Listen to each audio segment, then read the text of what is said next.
evening. I'd like to welcome everyone here tonight to this meeting. We have chairs down front if people would like to come down front. We don't bite up here. I'd like to welcome everyone here tonight. What we're doing is we're going to have a presentation on some of the good things that the RSU has done. Then we're going to have a question and answer period regarding the presentation. And if we have time, we are going to have a public comment section. Public comments will be limited to approximately 2 minutes each. And if you have a question, I'll call on you, and Principal Newitt is going to run around with a microphone. I'd like to have you say your name and wait till he gets to you before you ask the question or the comment. So with that, I would turn it over to Superintendent Lucas.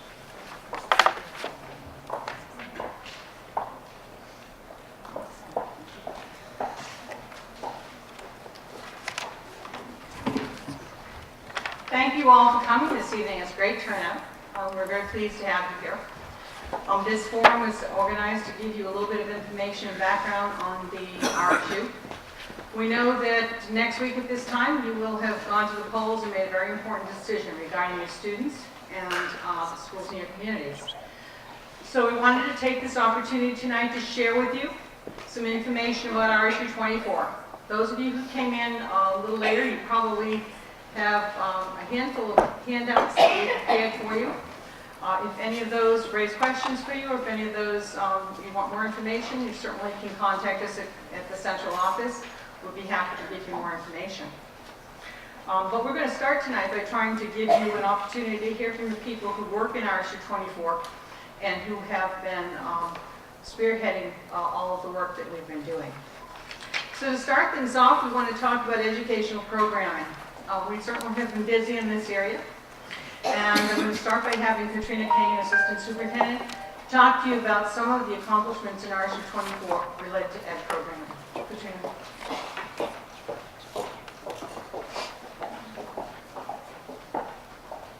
Hi everyone, can you hear me okay? Great. There are several accomplishments that we're very proud of, and I want to just briefly highlight some of them. But I want you to know that this improvement is really in large part due to the school staff. I'm very proud of our teachers and our principals, and we know through research that our schools only improve when things happen in the classroom differently than they happened before. And our teachers have worked really hard to improve their schools, and I'm very proud of the efforts that they've made. One of the areas where I really feel we've grown is at HCTC. And having been a former administrator there, I'm a little bit biased, but I'm particularly proud of their work. HCTC is growing, and they've added new programming in law enforcement, welding, and early childhood, and that's great for our students.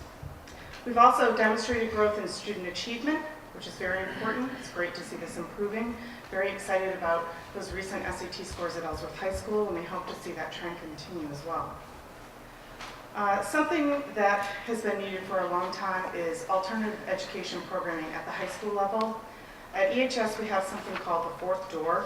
We've needed this for a long time. This is a program that helps a population of our students that need additional support, and I'm very proud of the work that the teachers and the administration have done there to support those students and to really work to prevent dropout at the high school level. Our visual and performing arts staff, additionally, have really shown tremendous leadership, and this is shown in two ways. They're committed to the Maine Arts Assessment Initiative, and through this initiative, as teacher leaders, they are really collaborating to share their best practices on teaching, learning, and assessment, and they're sharing that with others around the state. But in addition to that, at Ellsworth High School, they've launched a Visual and Performing Arts Academy. We've implemented something called PBIS. If you're a parent, you've heard lots about this. Positive Behavioral Intervention and Supports. This was done with a tremendous amount of teacher input and teacher leadership, and it's great to see students starting to take responsibility for their behavior, and it's good to see schools being proactive in preventing negative behaviors. We've also sustained a commitment to the Maine Content Literacy Project, and this is also done with teacher leaders, collaborating and sharing their best practices with other teachers within their schools. The Physical Science Partnership is done in collaboration with the University of Maine, and it's bringing best practices in science at the middle level. I've seen some of our teachers present at workshops to other teachers around the state. They've done action research, and their efforts are very much appreciated. We've also implemented new curriculum in social studies called TCI. This is the Teachers Curriculum Institute, and what I like about this is that it is created for teachers by teachers. Those are just a few of the things that we've done collaboratively. I'd like to introduce Erica Mazzeo, Curriculum Director, and she's going to talk about some of the things we need to do in the future and some things we've just started this year. Erica?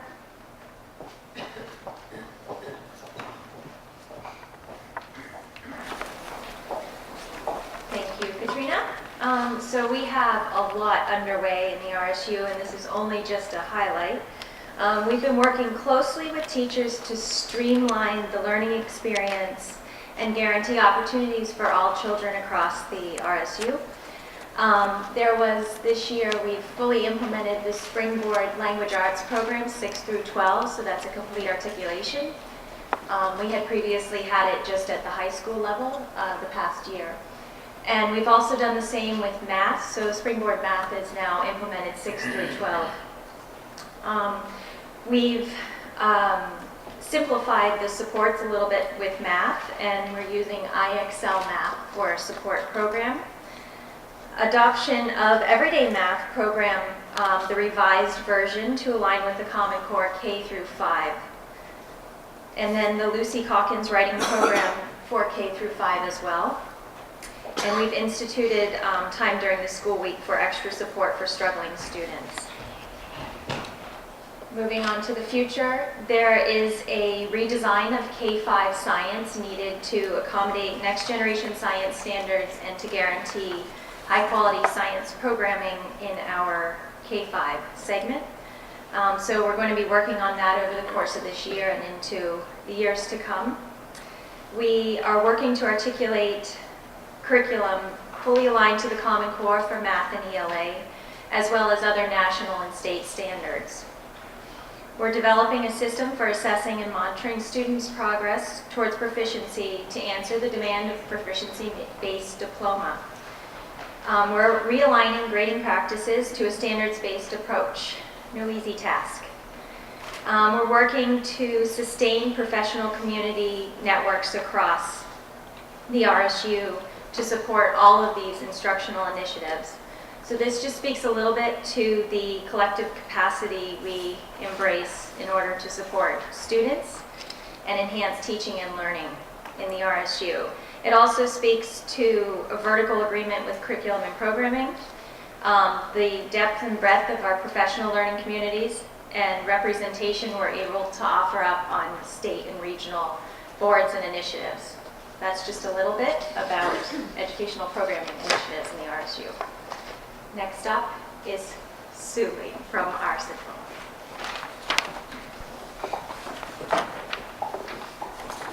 I'm going to talk a little bit about what we've done with special education in the district.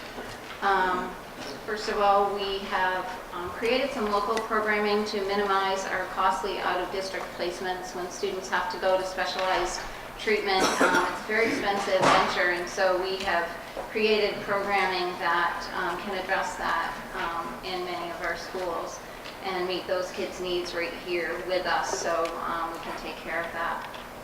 We have created programs that allow easy access for students from any of our community schools to receive specialized services. The majority of our kiddos in elementary schools around the area end up in our high schools eventually, and so the opportunity to provide them early intervention services is very important, and so we're able to do that nicely for them. We currently have underway the implementation of a new program for young students with behavior needs at Mountain View School. Since the RSU began, we also began a program here at EEMS for K-4 students. So we have that for kids at both ends of the district. We have begun training our transportation providers in some behavior management techniques. We found that we were having some issues while we were trying to get them to and from school, and so we're working with them to help the kiddos have a more successful trip to and from, and hopefully help their days to go better as a result. For the future, we are continuing to address student and program needs on both individual student levels and programming, and we're reviewing those all of the time and looking to see how we can improve them and what we can do to support our kiddos. And we're working to reduce identification through meeting needs in the regular classroom. Our teachers, both regular and special ed, are working really hard on differentiation strategies. We're using our positive behavioral intervention and support system quite well to help with that, and we have our RTI system that helps to remediate some skills before we have to go to referral for special education. Those are some things we've done in special ed, and I'm going to introduce April Clifford to talk about technology.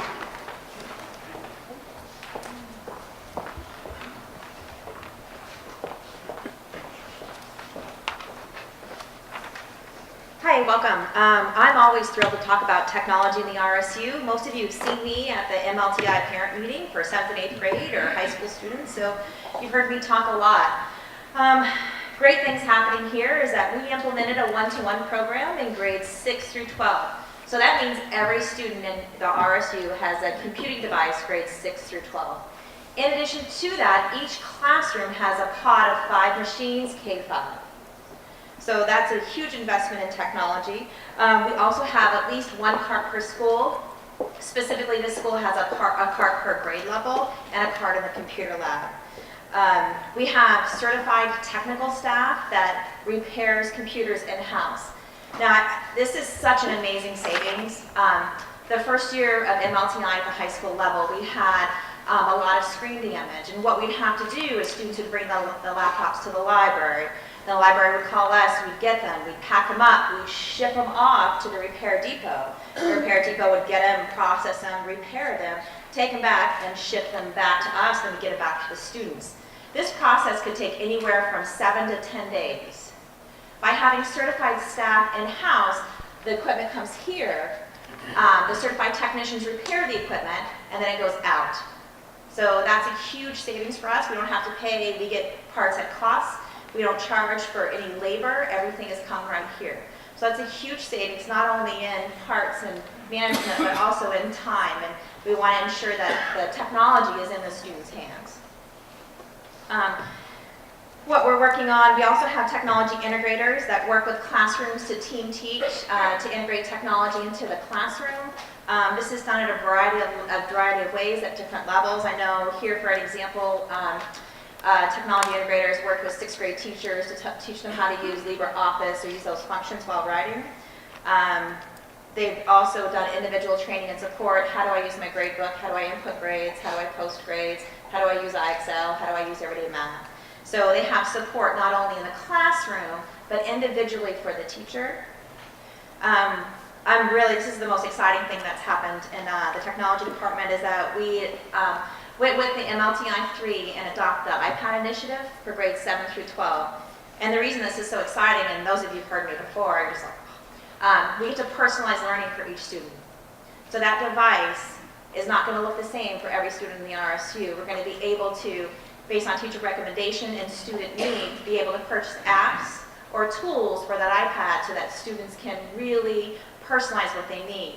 For an example, if I have a student that needs help in math, I'm able to purchase specific programs geared to help them get up to speed.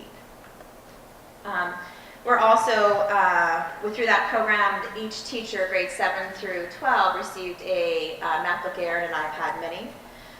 We're still working on equipping each classroom with digital projection. And the plans for the future is really to continue to work on the technology plan, which is a plan that's approved by the state. It's a 3-year plan. It's posted on the website if you're interested in that. And also to continue to implement a 5-year technology cycle. We try to replace technology equipment within a 5-year period to keep that updated so that teachers and students have access to that technology and that it's updated for them. So that's our goals. Thank you. I'd like to introduce David Bridgham to talk about finance.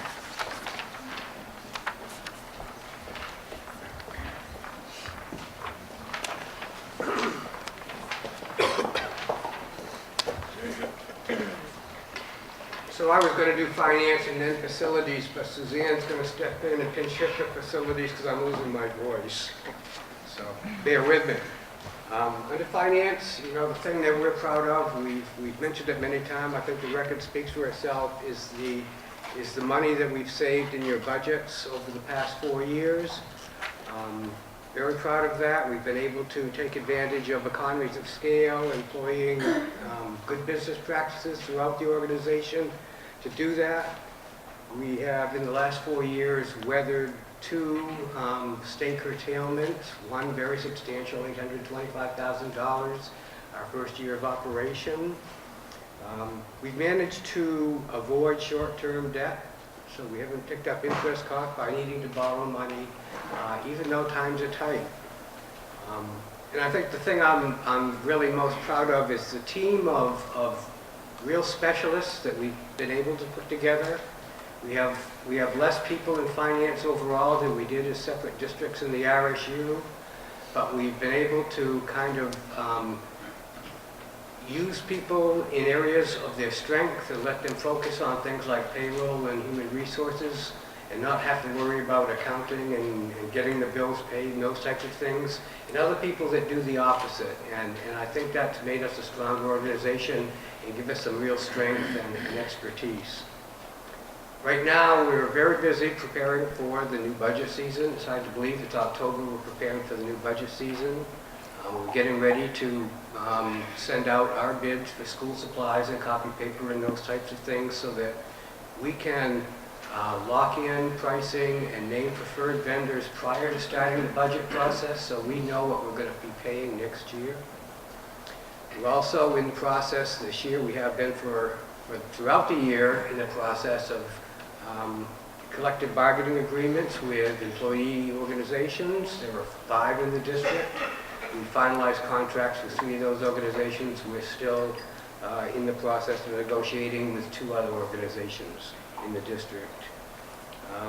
In the future, one of the things that we're looking at is we've got disparate needs spacing kind of all over the place. We'd like to consolidate those and put those in one more central location somewhere in the district. And so we're going to start the process of looking to see how that would be done and see if it's financially feasible for us. One thing I didn't mention in our plans for the future, I'd really like to find a solution to the funding problem that we have with the state. I'd like to find a way to get some equity for our coastal towns that aren't necessarily rich. They're rich in property, but not rich in cash. I'll turn it over to Suzanne now, and she can talk about facilities.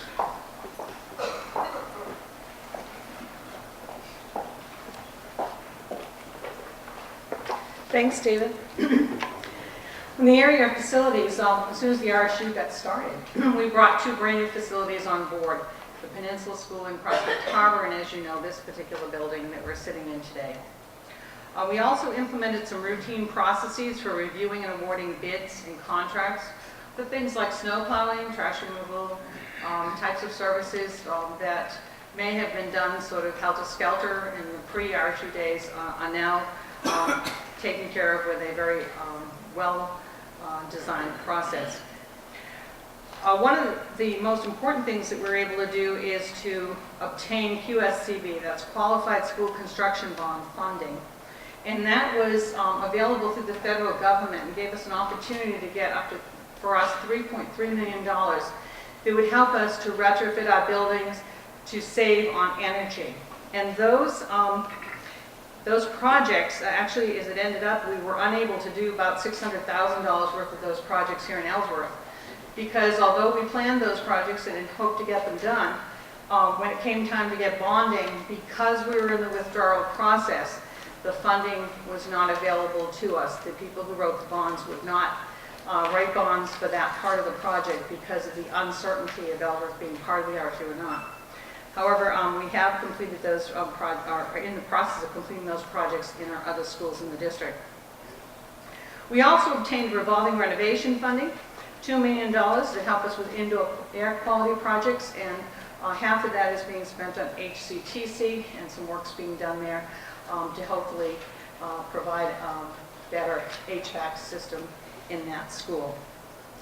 Well, presently underway, we have the finishing up of those projects. They began last spring and have been quite a bit of work, and those projects will be completed in the next few weeks. The other important thing we did in this year's budget is that we upgraded some security features in our schools. Schools like this school were already pretty well equipped with things like remote entry and security cameras, but other facilities in the district, such as HCTC, did not have those kinds of upgrades available at the time, and so we have put a lot of energy into that this year, and throughout this year we will continue with that project in making sure that all buildings have remote entry systems, panic buttons installed in the office so that first responders can be contacted should there be an emergency, and Knox boxes so that those first responders can get into buildings should those buildings be under lockdown. Looking toward the future, we are still looking to see some more construction in the building. In this district, we have some buildings that do need some attention. Certainly not this facility. This is a wonderful facility. But HCTC, for example, is one of the facilities that could use some expansion and some renovation. Long-term capital improvement plans for each of the facilities is something we're looking to do so that we can temper how we spend our money to solve our facilities problems over time. Also, we're looking at comprehensive energy and recycling programs to really continue to audit our use of energy, recycling of products that can be recycled. And finally, looking for a more articulated program for employee safety and training. One of the things we envision is that when we hire new staff and they come on board, that we actually have all of the training that we've been providing the staff over the past year or so available to them, maybe online or in some format, so that we can have continuous training and be able to give people the proper training as soon as they come on board, even if it happens to be mid-year, and make sure that everyone is well trained. Next thing we'd like to talk about is food service, and Ray Daly, our food service director, is here to talk to you about that. Ray?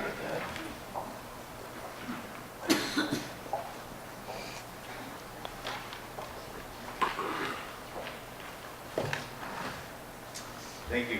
My name is Ray Daly. I'm the food service director here. I've been here for about 6 years. Gone through the creation of RSU and through this whole process. One of the big things that we notice as a collaborating group of food service professionals, and those are the managers in each one of these schools, is that we've been able to pool our resources together for buying, purchasing.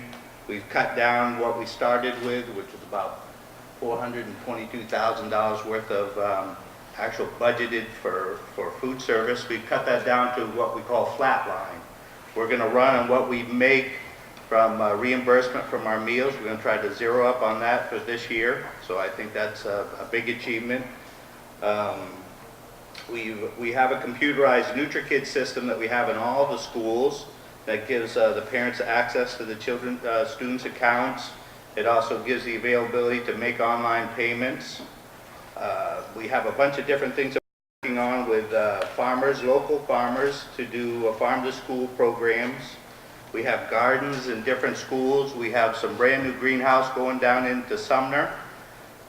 We've worked hard to get grants. We have 3 schools with grant money for fresh fruit and vegetables that's separate than the lunch program, and that's brought in an extra $28,000 worth of revenue. For the future, continually and always working on getting more students involved in the planning, implementing of the actual meals that we put out. Down in Sumner, we're just working on a program to maybe upgrade the breakfast program, maybe introduce smoothies and things like that for the breakfast program. Working on upgrading equipment, trying to stay even with what the state requests us to have for equipment.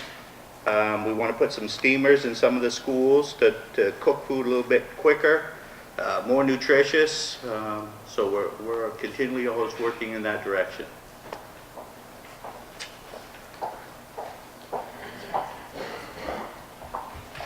Thank you. One last area of operation we'd like to turn our attention to is transportation. And in RSU 24, one of the things that we did was to consolidate bus garages so that we have one bus garage. We provide our own mechanics who do most of the repairs in our buses. We also have eliminated contract busing, which is more expensive in 5 of our RSU 24 communities. And we have purchased and replaced, either through direct purchase or lease purchase, at least 10 school buses. I think the actual number is a little higher than that. I think it might be 11. What we have underway in transportation is presently we're in the process of hiring a transportation director. This is a position that actually was approved in the budget a year ago, a full year and a half ago. And we were not able to fill that position last year because of state curtailments. So this summer in August, the board decided that since we had some extra money in our budget for a mechanic position that we decided not to fill, that we would use those funds to get a transportation director. Now, one of the reasons we need to do that is that presently, the only one who's in the bus garage is the mechanic while the buses are on the road. So if a parent calls with a problem about a bus, or if there's an emergency for a bus, all of our other transportation workers are out on the road in buses. So having a transportation director would allow us to have somebody there for safety concerns. That would help us to do some central dispatch. It would also help us with digital routing of our buses to try to improve our routes and get kids to school and home again faster and with conserving as much gas as we can, or diesel.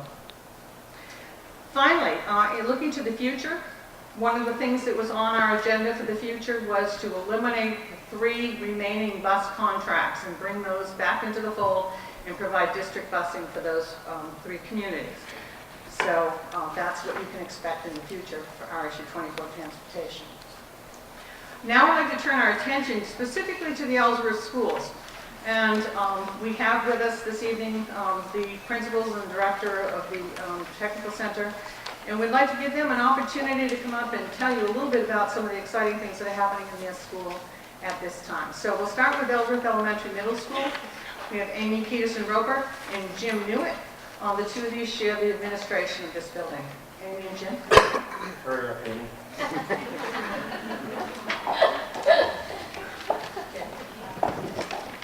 I'm Jim Newitt. I've been principal here a long time.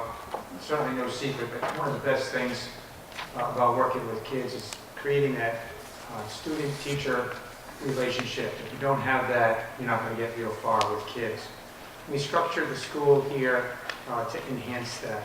At the middle level, we have grades 5 through 8, about 320 students.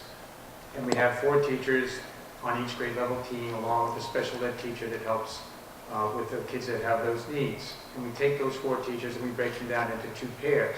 So even though you've left the nest of the single teacher, self-contained room, you now have just 2 teachers to which you have to go to for your primary subjects.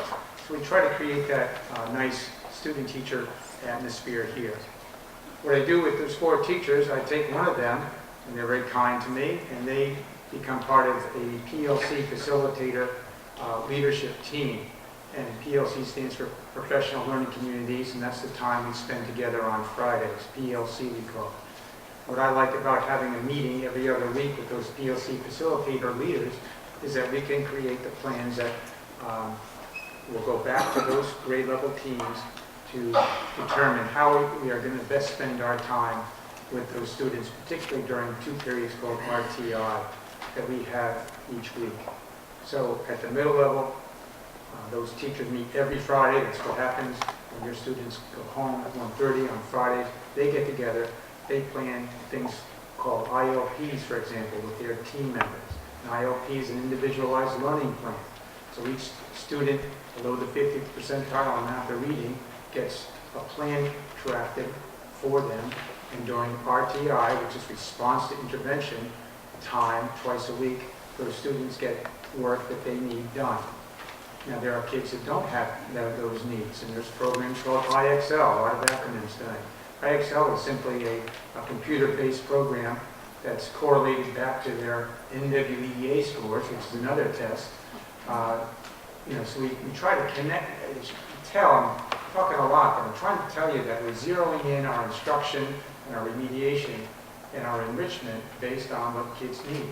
So that's what, those are two things that are happening structure-wise at the middle level, but the PLC is K-12 throughout the district. So I'll be quiet for a minute and let Mrs. Roper speak.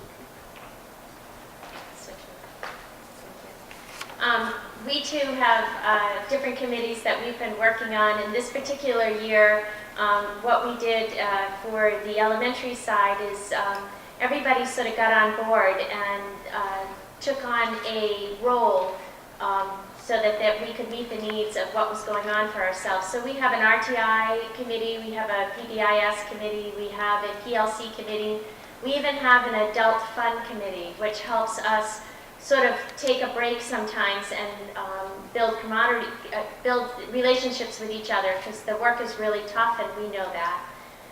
Jim talked about the sort of bringing people together for PBIS,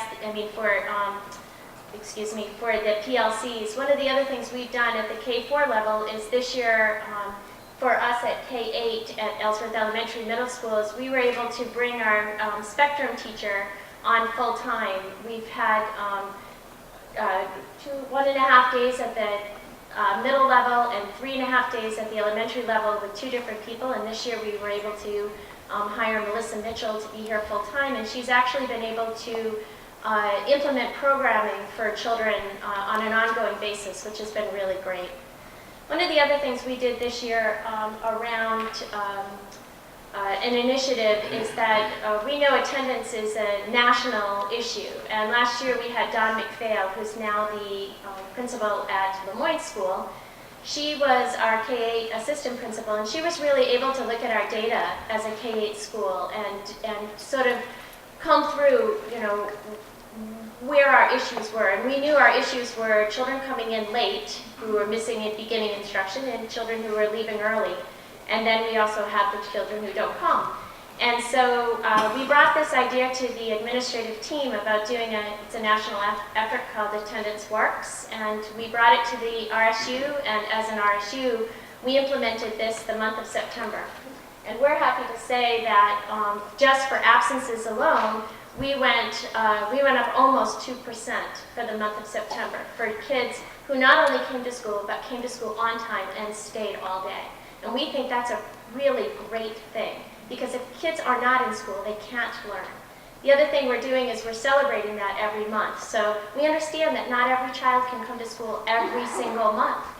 Kids get sick, kids go on vacation, but we'll do it monthly so that we can reward them for the months that they are there.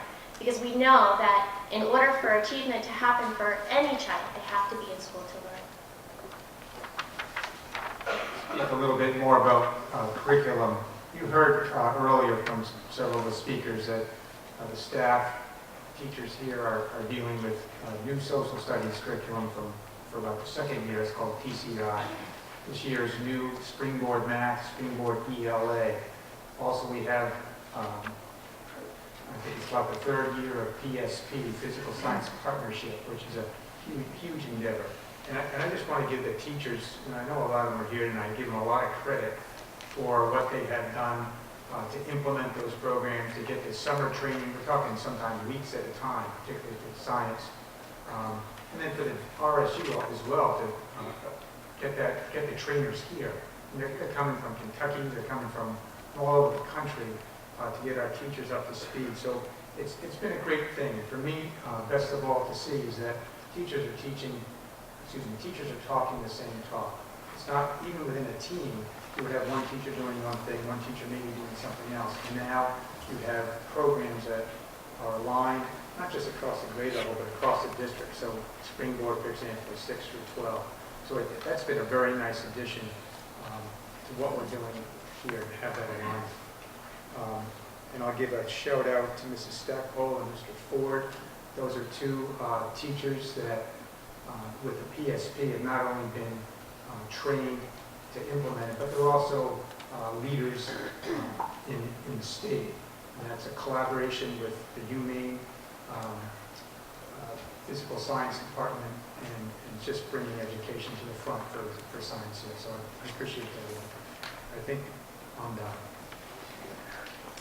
I think the last thing we wanted to bring to your attention is that Ellsworth School Department and now Ellsworth, as part of the RSU, have always cared deeply about behavior and children. We talked a little bit about the PBIS, but I want you to know that we take time once a month, both from the K-8 level, whether it's an assembly or an announcement, to make sure that we are acknowledging for kids to understand that we appreciate and acknowledge that they behave in school or they are following characters like responsibility or honesty, because we know that unless children are in a good state of behavior and paying attention and being in school, that again, they're not going to learn. And we want to also let you know that we have worked really hard as a K-8 staff to make that a seamless program, so that when children are in kindergarten, they're learning the same language that they'll know when they're in 8th grade. So we feel really great as a K-8 school. All right, one more thing. And this is from an admission the other night when we had a forum down at City Hall. I did not get up and speak when it was discussed that our medieval fair was no longer in existence. That part is true. It's now called the Greek and Roman Festival. Same tent, except instead of eating medieval popcorn, you're eating Greek and Roman popcorn. So I credit the 7th grade team. They've done that for over 20 years. It's a highlight of the 7th grade school year, and they, I appreciate them doing that. They raise the money for the tent themselves. They take time to make that happen with the kids. So it does still exist. It's just there was a curriculum change. Medieval's now taught in 6th grade. Greek and Roman's taught in 7th. So now we have a Greek and Roman festival. Now. Renee, please.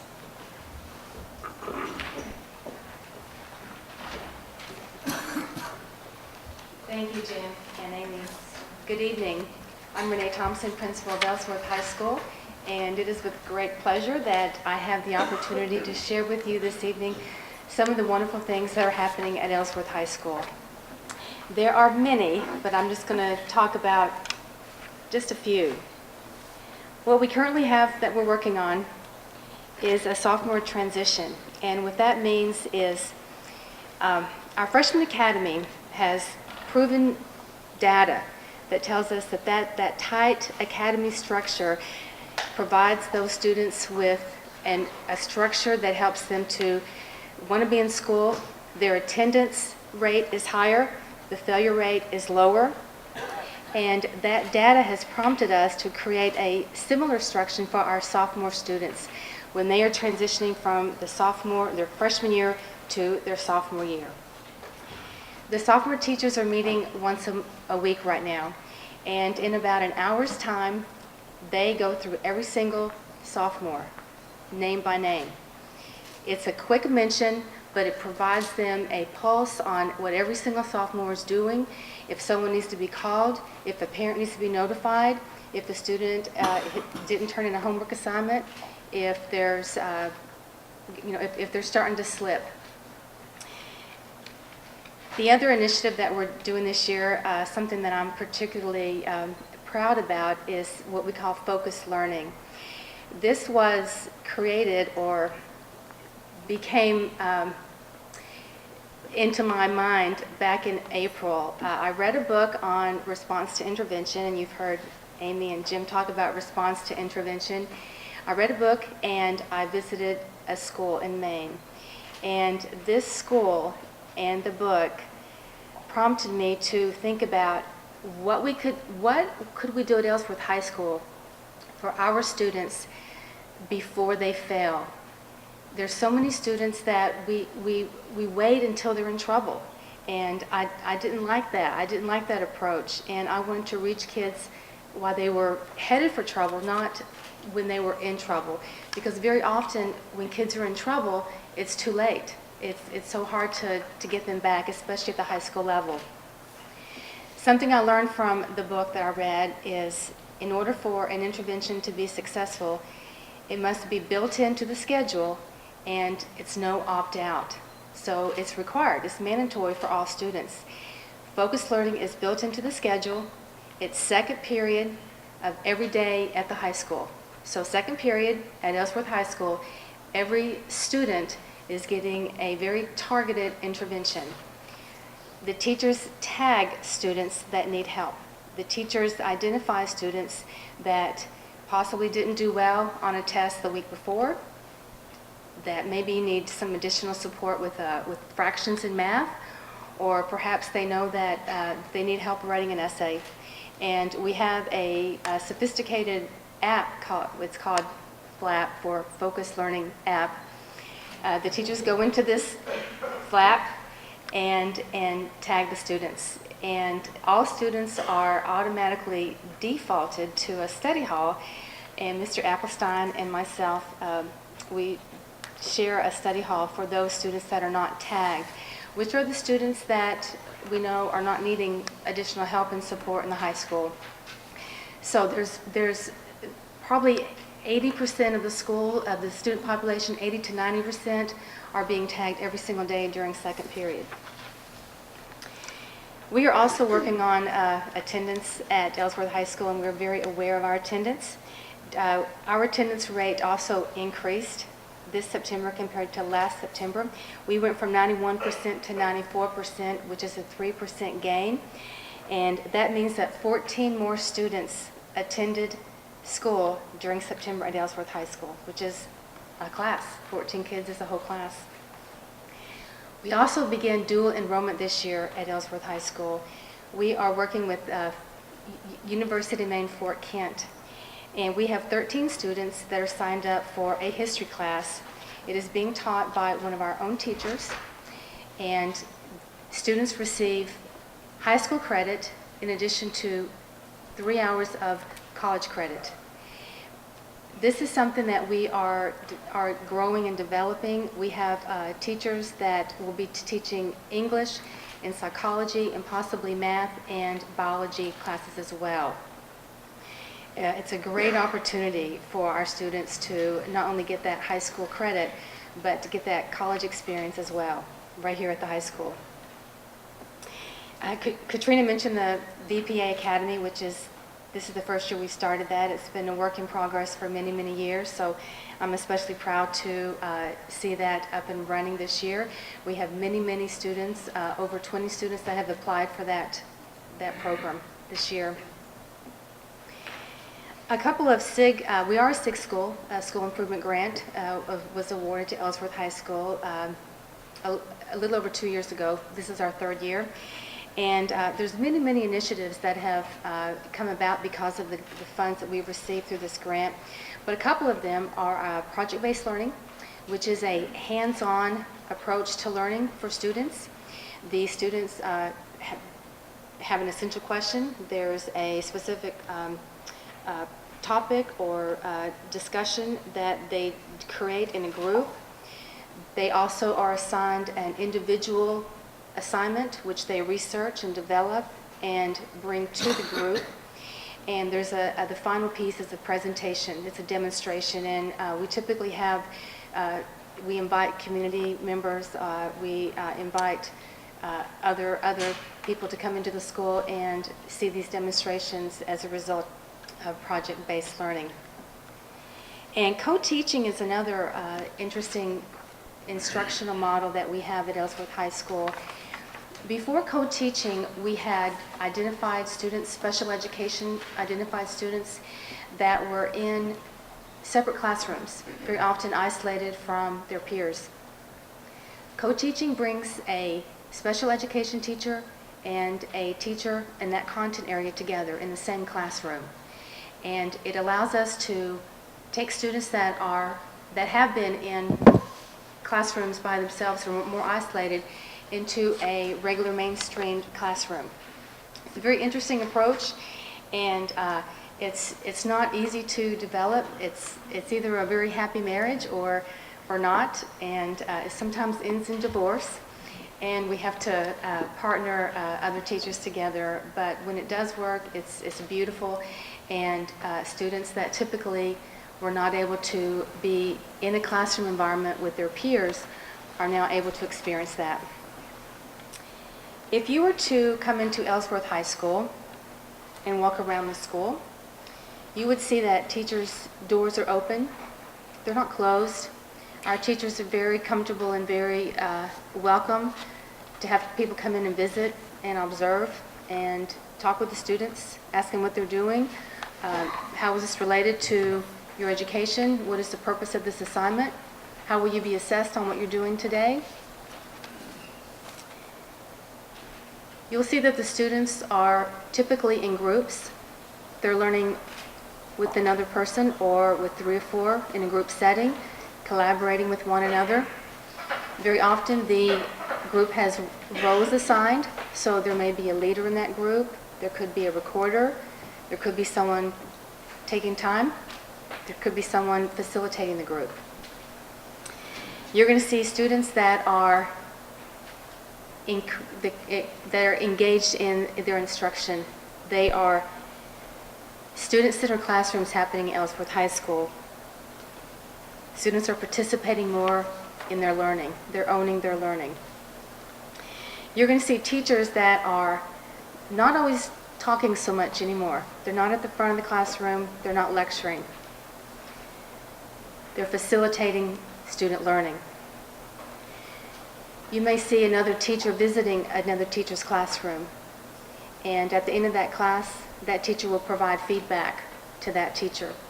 It's a peer-to-peer observation model, which we've used for, this is our 2nd year we've had that at Ellsworth High School, and it's quite effective, and teachers benefit greatly by learning from one another.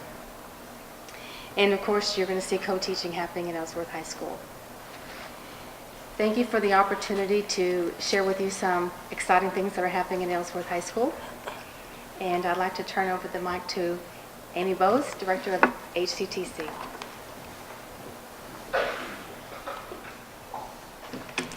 Good evening. I'm excited to talk to you about the increased opportunities that we have for students at Hancock County Technical Center.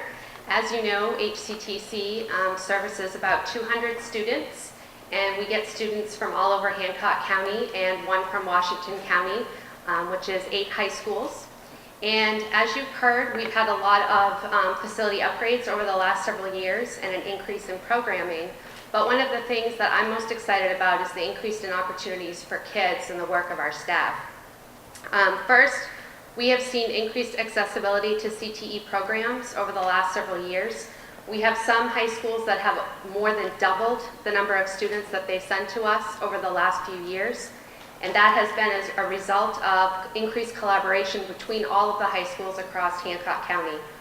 All of the principals from all of the high schools and myself meet regularly and talk about how we can give better access to our programs for kids.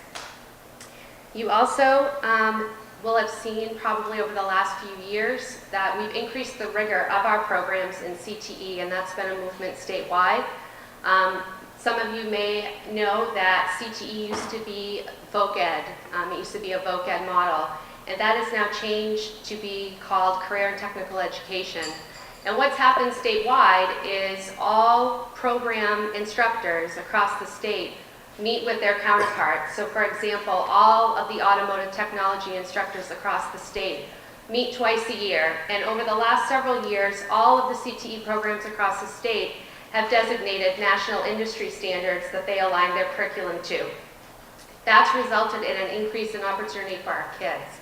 Our kids can now leave any of our programs across the state with national certifications, which enables them to be able to enter the workforce immediately at a higher level of pay.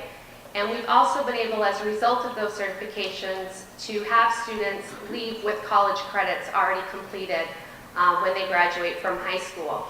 We've had articulation agreements more than double over the last few years because of the hard work of our staff.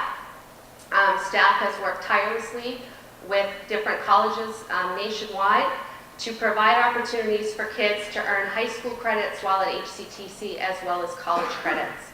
Some of these articulation agreements are throughout the state of Maine with the community college system, with Beale College, Hudson College, but we also have articulation agreements nationwide, which a lot of people don't know, at schools such as Boston University and UNOH. So those are some of the things that we're really proud of. In addition, the commitment of the staff over the last 5 to 7 years has been with literacy. And last year, my staff was the only CTE school in the state to become an exemplary literacy school, selected by the state for the work of our teachers for their increased academic rigor in their programs. So we're very proud of everything we've accomplished at HCTC. Thank you.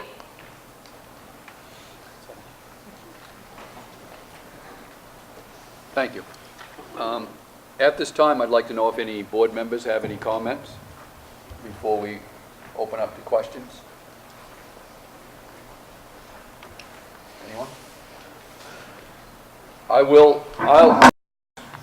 I'll start off by saying that when, and I know this RSU has been difficult for most people to get a grasp on.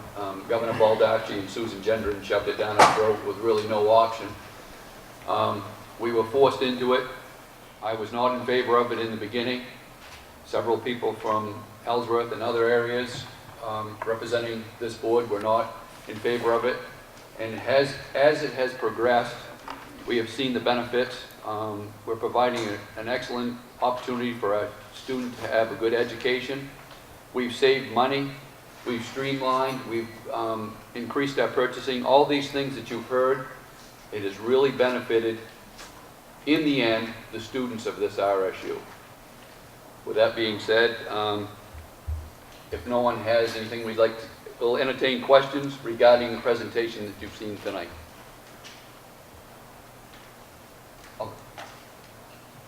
Gentleman to your right. Hello.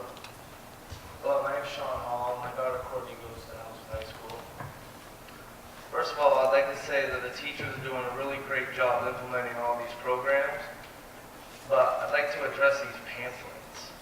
It seems a bit wasteful to be putting all this information on these pamphlets and having them colored and having so many things. I'd like to know how much they cost, and I'd like to know who's paying for these pamphlets. To piggyback on that question, I've heard a lot of great things, but I'd like to know which one of these implementations could be done without the RSU. I see a lot on these pamphlets. It seems like we can handle it under local control. It seems a bit misleading to put a lot of accomplishments on these pamphlets when you could handle these with local control as well. I'd like to know what could we do without the RSU, and what does the RSU offer that we can't do locally?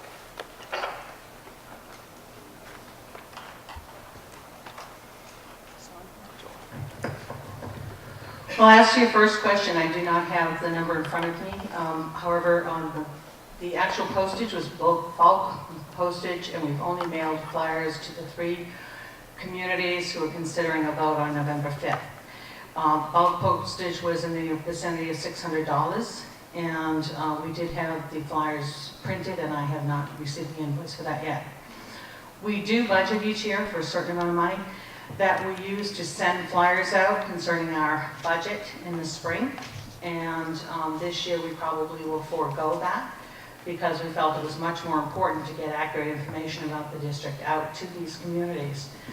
There's an awful lot of information out there bubbling up on Facebook pages and other types of media, and the board directed us to get information on the RSU out to the community, so we attempted to do that. As far as which of these initiatives could be done in the Ellsworth School Department, I suppose any of them could be. But the fact of the matter is that they have been done under the leadership of RSU 24. We have been very busy. We have not been just sitting here and letting the schools run themselves. Our principals and our teachers are working really, really hard. And their work is paying off. certainly one of the things that came out last week was the increase in SAT scores at Ellsworth High School. It's been years in coming. People have worked really hard to see that happen. It's a little bit unfortunate that at a time when everyone should be celebrating that our hard work is paying off and that the students are actually performing at a higher level and above the state average, is somewhat overshadowed by this tug of war about withdrawal.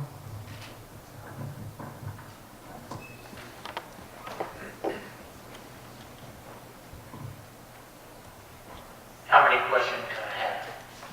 One at a time, sir. Yes. What's your name, sir? My name is Jim Pendigas. I'm a resident of Ellsworth.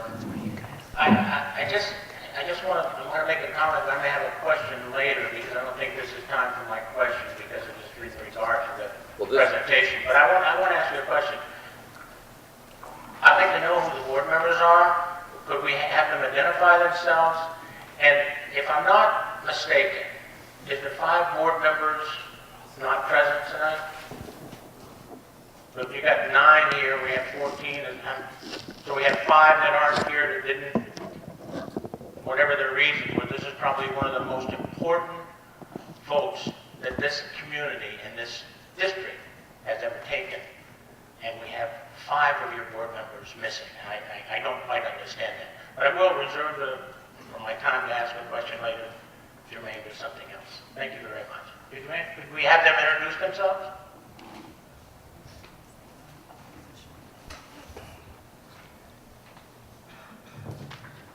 First off, I'm Mike Pinkham from Sullivan. I'm the chair, and one of the people that is missing is the unfilled position, which has been vacant for the city of Ellsworth for 6 months. So one of those positions is vacant, obviously. Roy Gott from Franklin. Dawn Hudson from Ellsworth. Randy Bragg, Mariahville. Janet Wilpan, Scranton. Melissa Rockwood, Ellsworth. Jamie Buteau. Jamie Buteau, Waltham. Henry Janu from Steuben. Mike Bierman, Hancock.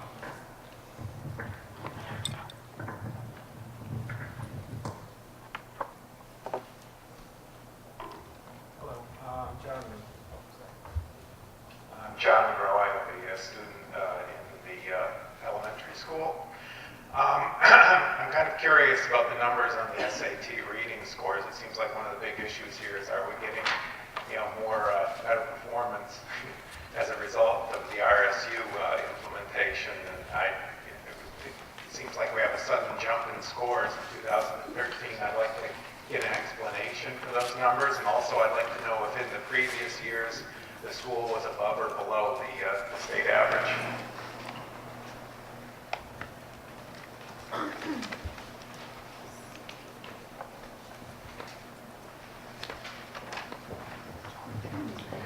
Well, actually, our SAT math scores were, I believe, at 52%, meeting the standard. And I know that sounds miserable, but the whole state of Maine has a pretty low level.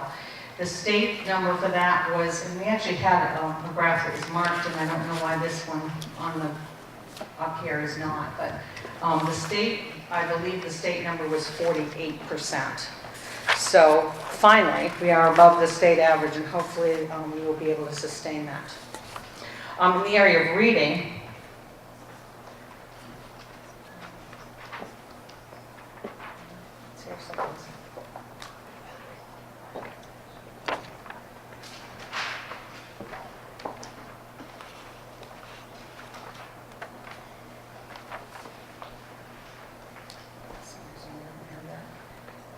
I know some of you have copies in front of you, but for some reason it's not coming up on this. Oh, here we go.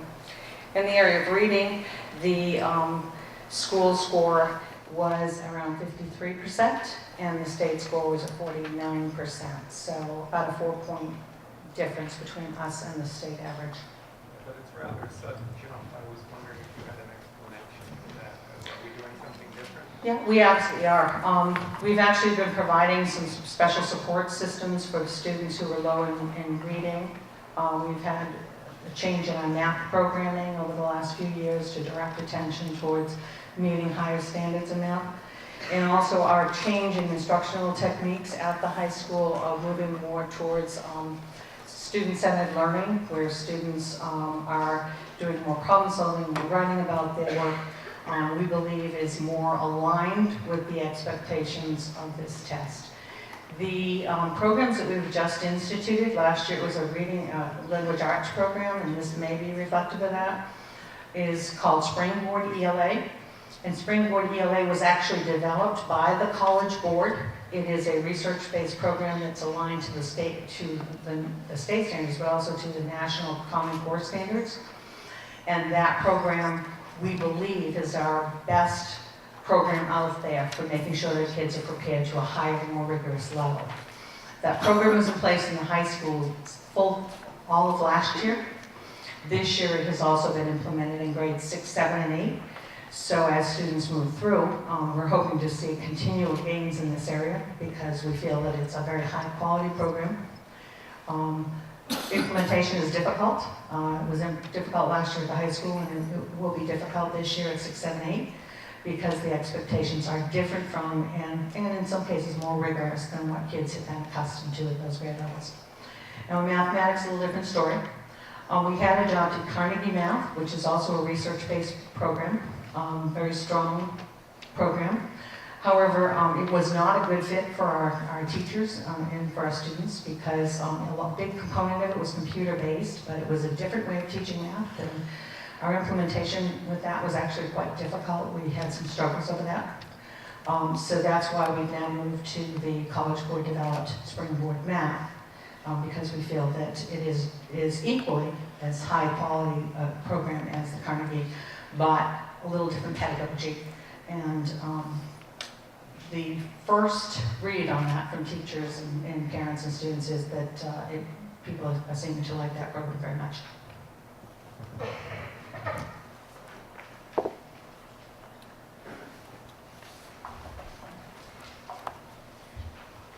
Kelly Mitchell. I have a kindergarten student here at Ellsworth Elementary and 2 middle school students here as well. My question is pertaining to Ellsworth High School. I heard the building principal make mention of students being tagged if they are not meeting the standard or needing intervention services, which I think is great.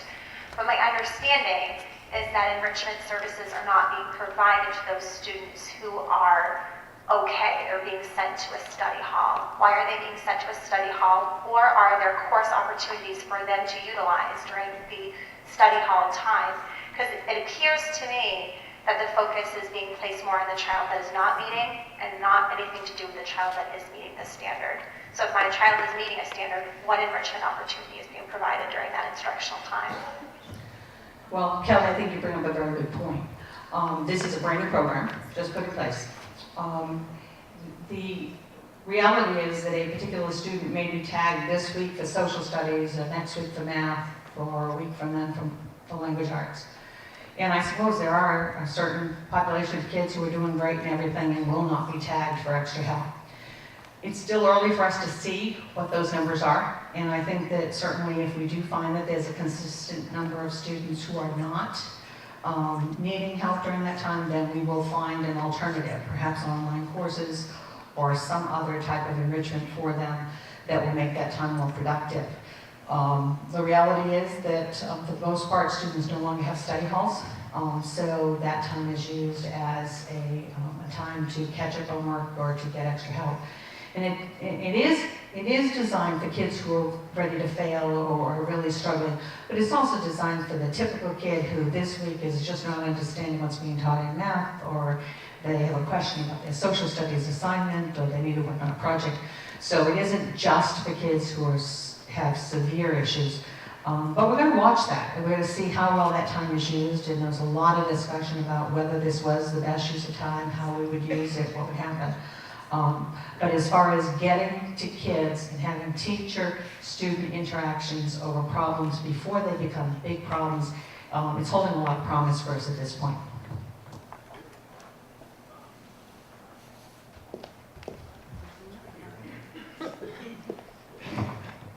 a very good question that you bring out. We actually have enrichment available for this, during this focused learning. And students are actually able to sign up for that, or students can tag them for the enrichment. So we are meeting a variety of student needs during that focused learning time.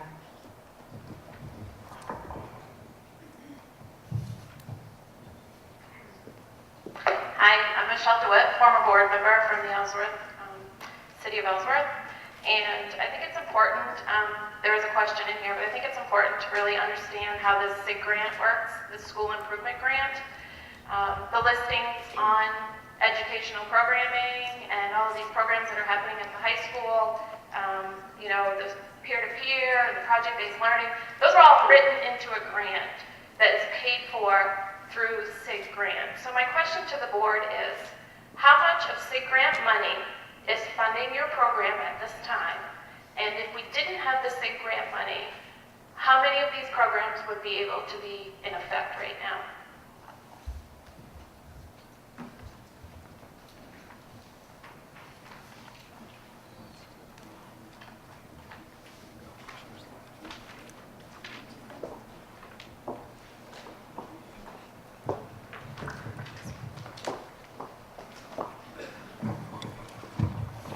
Hi, Michelle. I can't see you, so I don't know where you are. There you are. I can talk back to you. Well, not talk back to you in a sassy way, but try to answer your question. I don't have exact numbers on the SIG grant. I'd be happy to get those to you. I just didn't bring that much data with me. But one thing we have worked really hard to do is to try to implement programs that are sustainable after the SIG grant works out. The alternative ed program, for example, was done locally. It was written into the grant, but not the funding. We knew we needed to do it, and we did it locally. I think that's part of why you're seeing things like the focused learning take place during the day. One thing that we found is that after-school programming is great, but every time we have grant funding for that, it runs out. And then when you no longer have the grant, you don't have the capacity to help the students. And at the high school level, that's particularly problematic because high school kids have other things going on after schools. Many of them work, or they have extracurricular activities. If they don't have a vehicle, then they don't have transportation home to a neighboring community. So I think the focused learning, doing that during the day, is helpful. So with all of the things that they're adding, they're trying to be mindful of sustainability. There are things that we won't be able to sustain after the grant. We have been very fortunate to do training and have some trainers in and do travel with some of the best professionals in the country. That type of thing we didn't do before we had, you know, a $1.7 million grant, and we wouldn't be able to sustain that afterwards. I think there are definitely things like that.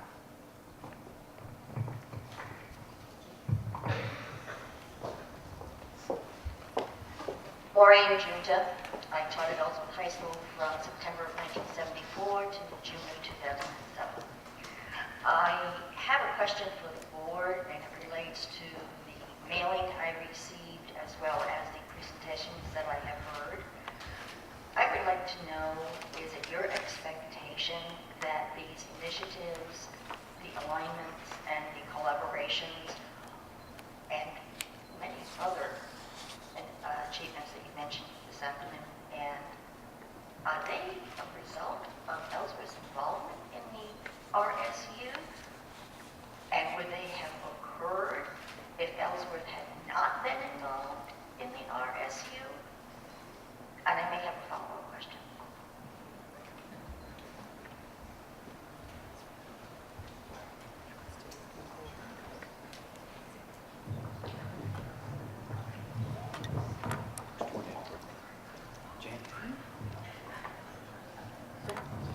Well, I'll start off. If Ellsworth hadn't been here, as I said before, we got it shoved down our throat, so we would have gone, whoever ended up being in the RSU or whatever it was called. We know that we have to provide a good education for our students, and I can't say that if Ellsworth wasn't here, it wouldn't have happened, or it would have happened. I can't say either way. I know that we are working to provide an education as a board for all students within the RSU. It's not just Ellsworth, it's not just Steuben, it's not Sullivan, it's every student in the RSU. We're not trying to exclude or rise anybody above any other school. I'm not on the ed programming committee. Janet Wilpin is the chair. Maybe she can speak more to that.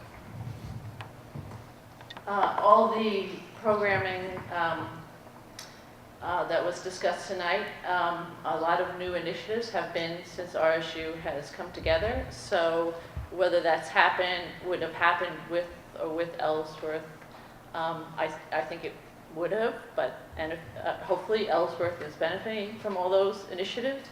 So I'm not sure what else.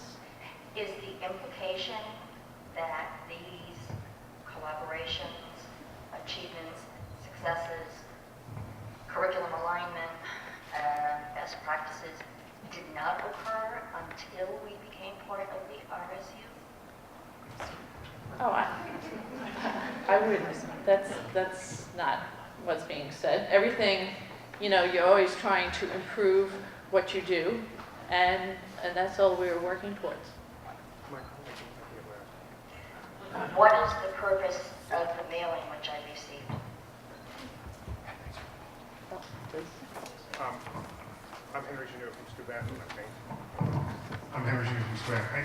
I think I can answer your first question. I can't talk about the mailing because I wasn't part of that. Many of you may know I used to be a teacher at Sumner before I left about almost 3 years ago to do something totally different. And I've taught at Sumner for 13 or so years. So I was part of the Flanders Bay CSD, and I was part of the process of becoming the RSU and worked within the RSU for however many years, about 2.5 years. Before, when we were all our individual districts, as a science teacher at Sumner, I had 2 or 3 colleagues in my building I could talk about education with. Once a year, I got to meet the other science teachers in the Union 96. Once every 5 years, I got to we were able to get together professionally and talk with the teachers in Union 93 and NDI and Ellsworth and some other things here on the deep workshop days, which were great. But it was like every 5 years. After the RSU formed, and I think in many ways this is a very sort of quiet benefit that most people don't see, but as somebody at least used to be, in the classrooms teaching, I found it being very helpful to be able to actually meet and start working with my peers at Ellsworth High School, at the other elementary schools that feed into Sumner and feed into Ellsworth.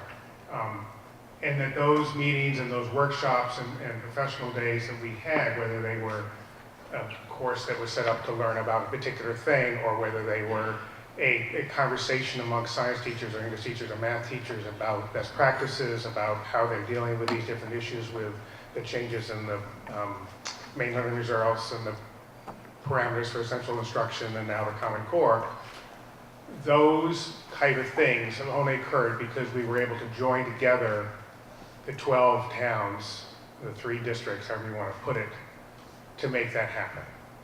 And many of the improvements that we are seeing in these buildings has been helped by that collaboration amongst the staff.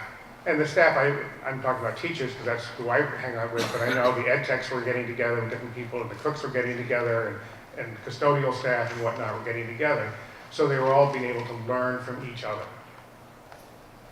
Now, if Ellsworth chooses to leave or Hancock, Illinois chooses to leave, I'm not saying that's all going to suddenly stop, because relationships have built, friendships have been created. But it will become more difficult over time, just like it was difficult. It took us like every 5 years, we could finally get one day where all the educators in this part of Maine could get together and talk about their job and how they can help each other become better at what we do and help our kids. So it will, if towns leave, it will disrupt that professional development piece. Now, should that make the decision about whether we should stay or go? No, it's just a part of it. But it's an important part, and I hopefully try to answer that part of your question. Thank you. I think my 2 minutes are well. Sir, I'd like to have people that haven't asked a question first. Oh, sure.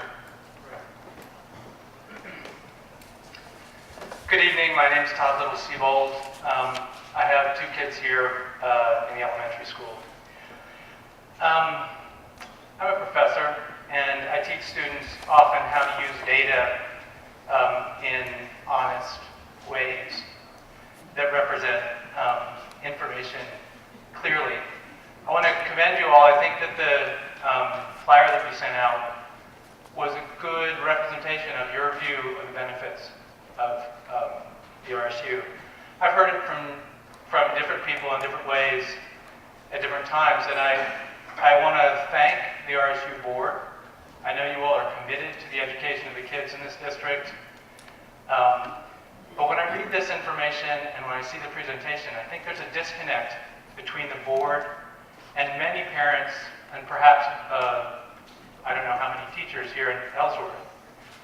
Because, for example, when I look at the data from the state of Maine, from the NCLB data, I see data that shows Ellsworth not really progressing particularly well in the last several years, where the state goal is 78% of kids reading at level or above level.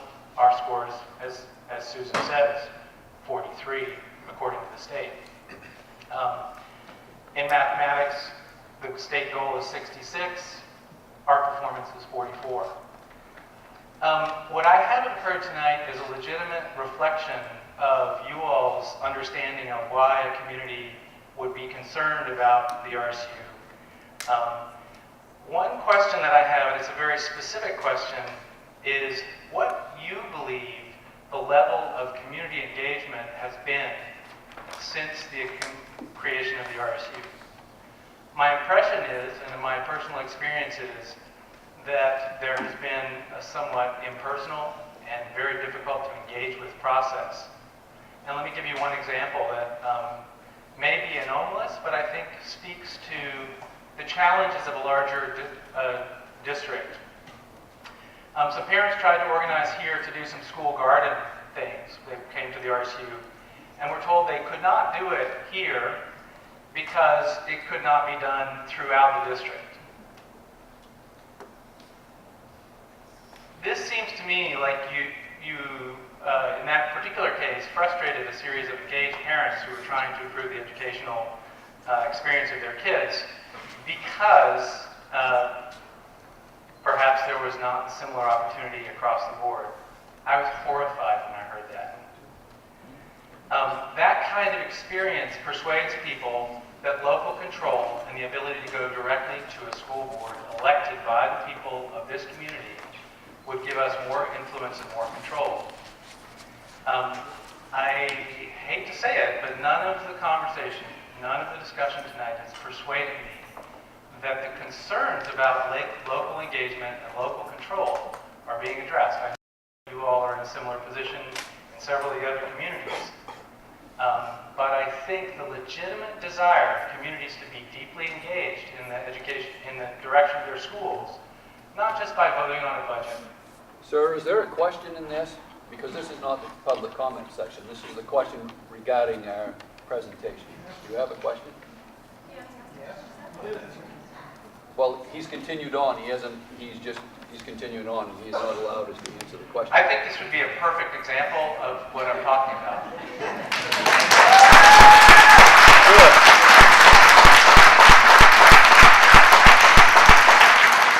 I was actually going to ask you, and I will ask you the direct question.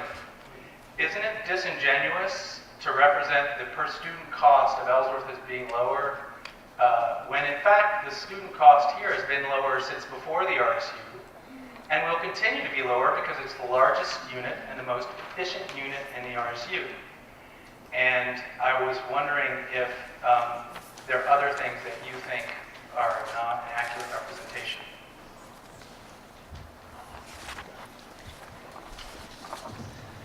I would love to hear more about the garden project, mainly because what you've said this evening I have no idea who would have said you couldn't do that, and I'd like to hear more about that, because what actually happened is at Ellsworth High School, we had a teacher who wanted to start a student garden and came to the board and got a grant and has started a garden. We likewise have a greenhouse project that was grant directed at Sumner Memorial High School, and out at Ella Lewis there's a project. And I cannot imagine anyone saying that you could not plant a garden or have a project like that. And certainly it's not because it can't happen elsewhere in the RSU, because it actually happened at Ellsworth High School in the last year and a half. So I would like to know who actually told you that it was because it couldn't happen elsewhere in the district, because that really is an inaccurate statement. Can I address that a little bit? Is that okay? Go ahead, Jim. Thank you. Jim Doyle. We have a garden here in school. The person who made the high school program so good was the one who started the garden here. She went to the high school. I was kind of fell in hard time, so to speak, because there wasn't anybody to pick that up. Faculty didn't really want to take on one more thing. Can't say I blame them. Right now, we do have a very great group of parents at our PTF meetings, and the garden is one of the projects I think who's helping out a lot on that. Doing a very nice job. In fact, there's garden plots staked out between the two wings out back right now. So the garden's alive and well. I don't know where it would have been said that we can't have a garden or we're not allowed to or anything like that. I just think there was a lack of interest, and now that seems to be resurgent, which I'm excited about. Look for pink tulips in May. They're coming. To the high school too.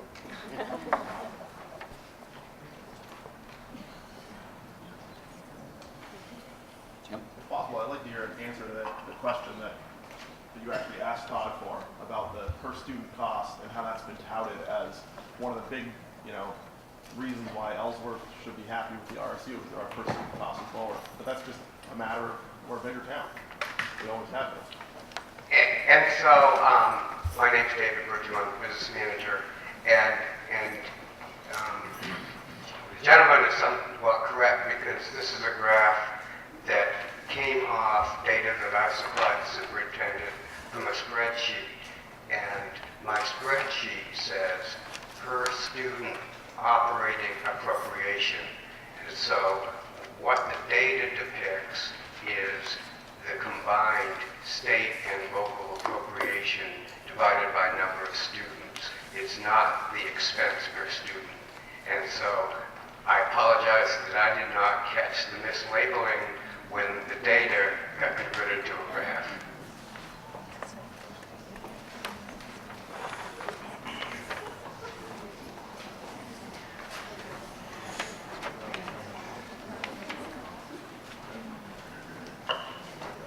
Mark Rossborough, resident of Ellsworth.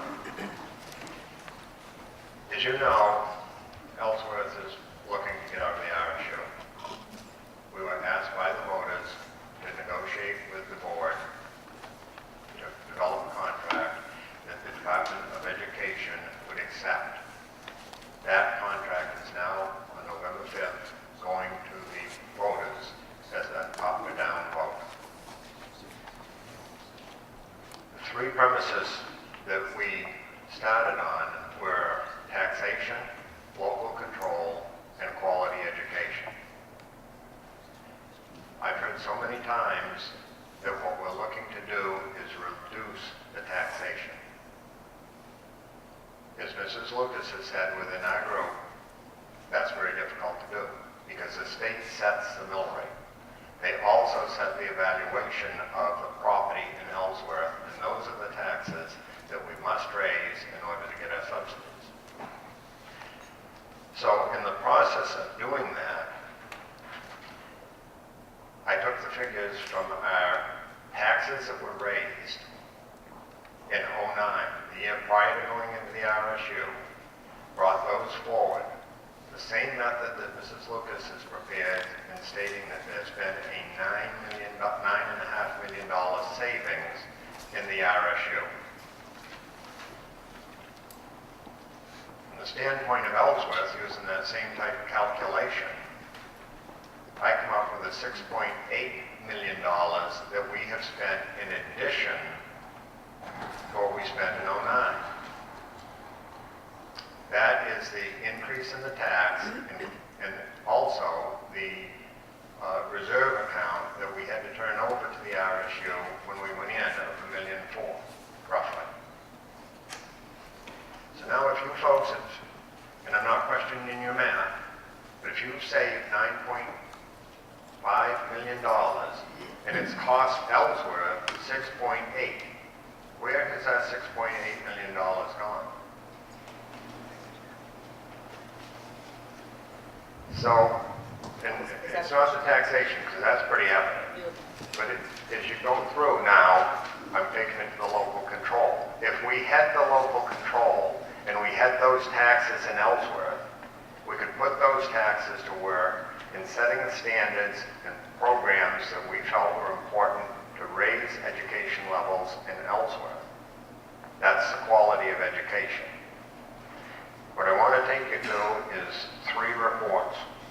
One reported in October 18th, 2012, in which the Ellsworth... Sir, I'm going to interrupt you also. Was that a question? Did you have, you have a question? Or is this a comment? Did I interrupt you? Sir, I'm trying to conduct a meeting. I asked, this is questions to do with the presentation. Interrupt you, and when we try to ask a question and we set a basis, you interrupt. That's fair. That's fair. This is the question period regarding the presentation that we made, sir. Okay, so if we have the local control and we can put it to the education, we feel we can do a good job and we would have the dollars to do it. The education that you folks have said you're working on, and I don't disagree that it isn't going to the other communities, but not Ellsworth. I'm trying to find out why. Ellsworth has failed in 3 different reports that I can show you. Back to the question. Yeah. All right, well, let's backtrack a little bit. Mark, your first question was about where the money went. And we've actually shown you a few graphs in the past, but we'll go through them right now. Those of you who had a chance to pick up handouts in the back, if you look up at the screen, you have a handout similar to that in your packet.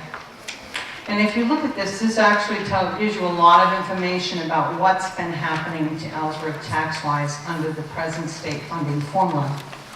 So we have the state valuation from 2008, 2009, and then you see that for each year up through this present year. Next to that, we have the EPS required local, and next to that, EPS state funding. So the first of those 2 columns is what you must raise, not by RSU standards, but by state standards, in order to get state aid for education. And this middle column here, this EPS state funding, I'll try to use a pointer, but it's not very large. This EPS state funding piece is how much money they gave you for raising that amount of money. So, back in 2008-9, if you have this chart in front of you, if you don't, maybe there's some copies, you can pick one up on your way out. The EPS local required back in 8-9 was $6,148,000, quite a bit of money. But for that $6,100,000, you were given more than half of that, $3,400,000 in state funds. Each year, if you've got the chart there, you can see that the state has required the town of Ellsworth, or the city of Ellsworth, to raise that amount of money by a considerable amount. Now, in the end, the state has a certain amount that they expect Ellsworth to pay towards a basic education. But the shift has been on to have more and more of that money come out of your pockets and less out of the state coffers. So, as you follow this down, again, my pointer here is a little difficult to follow, you can see that the first year you had to raise 6.1 and you got 3.4. The next year we had some ARA money, and so state funding was a little bit more generous. You had to raise 6.4, however, so you had to raise 300,000 more. When you get to the third year, it was 7.1. The fourth year, 7.8 million, and last year 8.3 million, and this year a whopping 8.5 million, almost $8.6 million. Now, discouragingly, back when you were raising 6.1 million, they were giving you 3.4 million. Now, you're raising 8.5 million, and they're only giving you 2.4. So, yes, you're absolutely right. Ellsworth people have been paying a whole lot more of local money towards education. But that would have happened whether you were part of RSU 24 or not, whether you were Ellsworth School District, whether you were part of a union, whether you were part of an AOS. Because the state formula for this, and I'll try to get a picture of that up in just a second. The state formula for this, here is a different picture that some of you have available. This is the breakdown. The state formula says that Ellsworth has to raise a certain amount of money for education. And back in 08-09, they took your total state valuation of your city, and they had you raise 6.55 mils on that valuation. And once you raised 6.55 mils, they gave you the rest of that. In this year, you had to raise 8.11 mils, and then they actually backtracked and gave you a little money back, but it was 8.811 in the spring. And for 8.11, they gave you a whole lot less money. But that 8.11 was not only a change from 6.55 mils to 8.11 mils.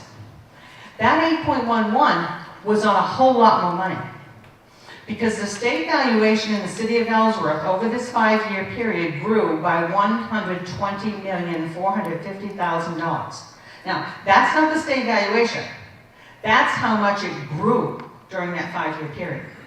So even if they didn't change the mill rate, suppose they didn't change the mill rate at all, suppose they were still down at 6.55 mils, Ellsworth would have had to raise a whole lot more money, because they would have been raising 6.55 mils of an extra $120 million in valuation. But as it is, not only did the valuation increase, but that mill rate went up. Now, it's a bad picture. I think this state funding formula stinks. It is very unkind to coastal Maine. It has been for a while. They're presently trying to do a study of this and see if they're going to revamp it. I'm not sure that that's going to give us the kind of relief I'd like to see. But the reality is that this piece of funding, what you see on this graph, is required by the state for a basic education in the city of Ellsworth. It is not set by the RSU. And would be exactly the same no matter what kind of district you're in. And it does mean that you've had to pay more money. And you're not the only community in our district that this has happened to. Hancock is facing exactly the same issue. And even though their increase is $64 million, for the size of their community, it's actually a bigger percentage than what you folks have increased. So again, I agree. Taxes are awful and they've gone up terribly. But I won't let the RSU take responsibility for that, because actually, when you look at this graph, and there's another graph that has a little green section at the top. The green part of the graph is the part that the RSU sets. So in other words, the state says you have to raise this much. And then there are some things that aren't covered by that. For example, the local debt service on this building is not covered by that state graph. Some other things that aren't well covered are things like transportation costs or student activities are not well covered. So there's always a few extra things that have to be paid for locally. And so the green part of this graph shows the local-only portion, or the local-only appropriation. And that's a part that the district does have control over. We can choose to offer soccer, cross-country, tennis, and golf. Or we could choose to just offer soccer. And when we make those choices, there are costs to us that go above that formula. We could choose to have built this building with no local funds at all, or we could have chosen to build it the way we needed it to be, which involves some local funds. So those are decisions that are made at the local level or at the district level. And that green section on that graph, if you look at that, back in 2008-09, the city of Ellsworth raised an additional $1.5 million, almost $1.6 million, $1,577,448. In this year, 13-14, the local-only portion is $1,348,767. So actually, the local-only portion is about $200,000 less, I think $222,000 less than what you were raising back in 08-09. Now, that doesn't make you feel better about your tax bill. I understand that. And I wish I could change that. And if we all work with Augusta, maybe we can get them to get a new funding formula. But unfortunately, that funding formula is really killing coastal communities. All of our 12 communities are affected by this funding formula. I'm not sure where the money's going. I don't know if it's Portland or Lewiston or someplace in the county. I don't know where. But it certainly isn't coming to coastal Maine. So until that formula changes, I'm afraid that we're going to continue to see this larger and larger local share to get less and less state money. Thank you. I have a question, a follow-up question. This is Lucas. That was great from the standpoint of how the tax is developed. We're not in disagreement with that at all. We agree with that. The point is that we have, as you said, that that you saved $9.5 million, and yet it's cost Ellsworth 6.8 additional. And I understand the formula, but you didn't tell us anything new. We've been working on this for a year. Where have our dollars gone in the RSU budget? As we move through this withdrawal process, we continuously hear challenges to the fact that we've made a statement that had our 12 communities continued to spend what they spent in 2008-9, that those communities would have spent a good bit more money than they've spent under the RSU. Now, I know that you don't want to hear that because it doesn't really fit with what you want to say about it. But in reality, that is true, and the numbers exist to support that. Those numbers are not numbers in some book someplace, they're not off of a website. They actually are the numbers that were on the warrant that you voted on your budgets each year. Every year, you go to the polls and you vote on your budget, and there's a number that's the appropriation for the schools in our district. And if you take those numbers, and if you compare them with the number for 2008-9, the last year before the RSU, you will see that even in this, the sixth year since the sixth budget, since 08-09, that the bottom line number for the RSU budget, when you adjust it for the state debt service on this building and Peninsula, which did not exist in 2008-09, so you can't count that in, it's not apples to apples. Plus, that state debt service is not real money to us. We have to reflect it in our budget, but we never get the money. The state pays it directly to the bondholders, so it's not something we actually receive and even pay out. So if you take our present budget for 13-14, and if you subtract that almost $3 million that is paid by the state to the bondholders, money that we never see, you will see that this year's budget is $1,061,000 less than the combined budgets in 2008-9 of the 12 communities. Now, that's a number you have access to. You can go back and look at the warrants, you can look at what people voted on for budgets, and you will see those numbers. We have said, and we stand by this, that had the communities been able to spend exactly the same amount from 08-09 each of these successive years, and remember, it's 5 budgets later, if they had been able to hold the costs at that same level, then those 12 communities combined, cumulatively, would have spent $9.5 million more than they spent on education in our 12 communities compared with what our actual budgets have been. Now, I don't, there are people who disagree with that, but I just challenge you to look at the budgets that you voted on and compare them with the budgets that were voted on back in 2008-9, and you will see that there have been real savings to people in our communities. Now, that doesn't mean your taxes haven't gone up, because there's 2 different sides here. One side is budget, which is what we plan on spending. The other side is funding, where the money comes from. What we're spending is down. It's down. You voted on it. You know what those budgets are. Where the funding's coming from, it's coming from the local people. And more of it's coming from the local people. And I wish it wasn't that way. And I know you wish it wasn't that way. But that comes from the state funding formula. And the fact that your community valuation has gone up so tremendously in these 5 years. Thank you. You still skillfully skirt the issue of where did our dollars go? I think my question is the same way. If I pay taxes here Excuse in me, Ellsworth. can you give Mr. Newitt the mic back?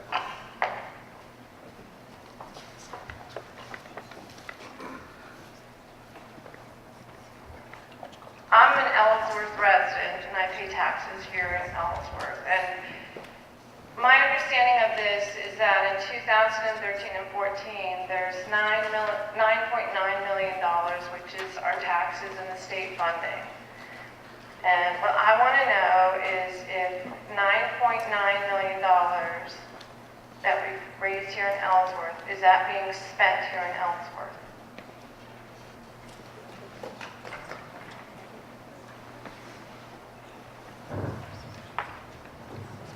The answer to that is yes. And how can I say that so definitively? Well, I can say that because as we were developing our withdrawal agreements, we went through a whole period of time looking at how we would disengage ourselves should we have to. And what we found through that process was something that we actually hadn't calculated to date, and that was that actually more money was spent in Ellsworth on things like capital improvements, major equipment purchases, certainly debt service, than was spent in the other communities in the RSU. That's why your withdrawal agreement, if you've had a chance to read that, has Ellsworth paying money back to the RSU. If we had spent more money on the other communities, we would have to pay you money on withdrawal. You follow me? So that process of developing that agreement showed us that we actually had spent a disproportionate amount of money on Ellsworth during that time frame. Now, if we had been together as a district for 10 years, that probably wouldn't be true. Except for the fact that this building has a pretty large amount of locally funded debt service, about $121,000 a year, I think. And even though Peninsula School is a new school, is very little local debt service. Lemoyne's about $60,000 a year. So that local debt service kind of throws things off a little bit. And so Ellsworth does, right now, with that $121,000 a year that you're paying for this building that's not state-funded part of that project, the rest of the district's paying 67% of that for you. Suzanne, I'd like to talk. Oh, I guess we have my. No, we don't. So, since we're talking about this portion of the pamphlet that talks about money, and I just want to be very clear about what we're saying. You just said that if Ellsworth wasn't paying or wasn't receiving more benefit than they're paying as a part of this union, then we would in fact be leaving with money as opposed to paying out money. Is that what you're saying, according to what these numbers say right here in the flyer? Because I think you're speaking to two different things. This flyer talks about things that are not a part of what Ellsworth is paid into. This talks about contracted administrative costs, which is a future consideration, and superintendent contract, that's a future consideration. We're not talking about costs that were already paid in. I'm not referring to the administrative costs or the superintendent's contract costs. Those are things that are part of the agreement. I'm not talking about summer salaries, because that's part of the agreement. What I'm talking about are major capital purchases, debt service, and major capital improvements. Those are the three things that I mentioned as things that when we looked at how did we spend our money in those areas, we found that we had spent more in Ellsworth, a disproportionate amount in Ellsworth, more than the 32.8% that you pay of the local cost of education. And so therefore, you were on the end of the schema where you would actually have to pay us back some money.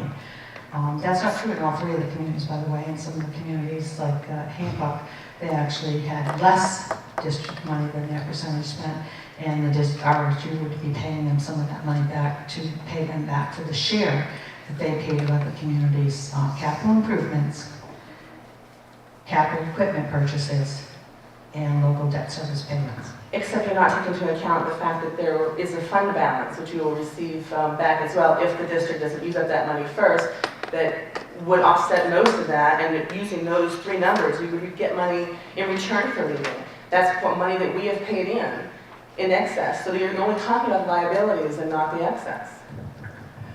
I think there's a little disconnect here. I was answering a question about whether Ellsworth was getting its share of the money or not, and so I talked about three aspects of the money that is discussed in the withdrawal agreement. I was not talking about the cost of withdrawal in the final end result. That's a different story, and you're right, Don. That is more complicated, and absolutely, part of the fund balance at the end of the fiscal year would go to Ellsworth, and it probably will offset some of the money that has to be paid in. But the fact of the matter is, in the 3 areas that I mentioned, over the past 5 years, Ellsworth has received, I can't say 5 years because we didn't calculate it for this year yet, and it may change. I can't tell you that. But in the first 2 years of the RSU, when we looked at where did we spend money on projects, where did we spend money on equipment, where did we spend money on technology, we found that we had actually spent a disproportionately large amount in Ellsworth and less in some of the other communities. And that's why you would be paying back some money to the RSU for those 3 items. I'm not talking about the whole agreement. Thank you. I think you have to talk about both to get a clear picture and not a disproportionate picture. David?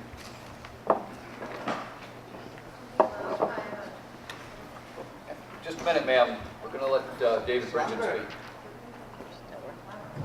I'm going to try to help all of you if I can. Tammy doesn't pay me in cash, so I can't follow the dollar bills. And we don't pay our teachers in cash. We deposit the money in the checking account, so I can't see that every dollar bill that was originated in the city of Ellsworth ends up in a bank account of an Ellsworth employee and gets spent in the city of Ellsworth and all of that. But everybody spends their money in Ellsworth anyway. But what I do know is a couple of quick facts that tell me that more money is spent in your city than what you contribute. And I know that because when I add up all of your local and state appropriations, it comes to 41% of the total for the RSU. And I know that you have 43% of the students. So somebody may be subsidizing somebody to some small extent, but it's not Ellsworth subsidizing those poor people who live on the coast in Winter Harbor. And so the other thing I do know is when you do that same calculation and you add up both the total local appropriation, the EPS share and the local only share, and then add the state subsidy to it, and then divide that by the number of students, and this is all data off the ED 279 that's on this mislabeled graph that you so quickly pointed out. Ellsworth has the lowest cost, the lowest appropriation, sorry, I said the word too, the lowest appropriation per student, which means all, except for one town, and I'll disclose it's Franklin. So that means all the other towns are paying more in per student to this big pot of money that pays everybody and pays all the bills and saves us all money than Ellsworth does. Thanks.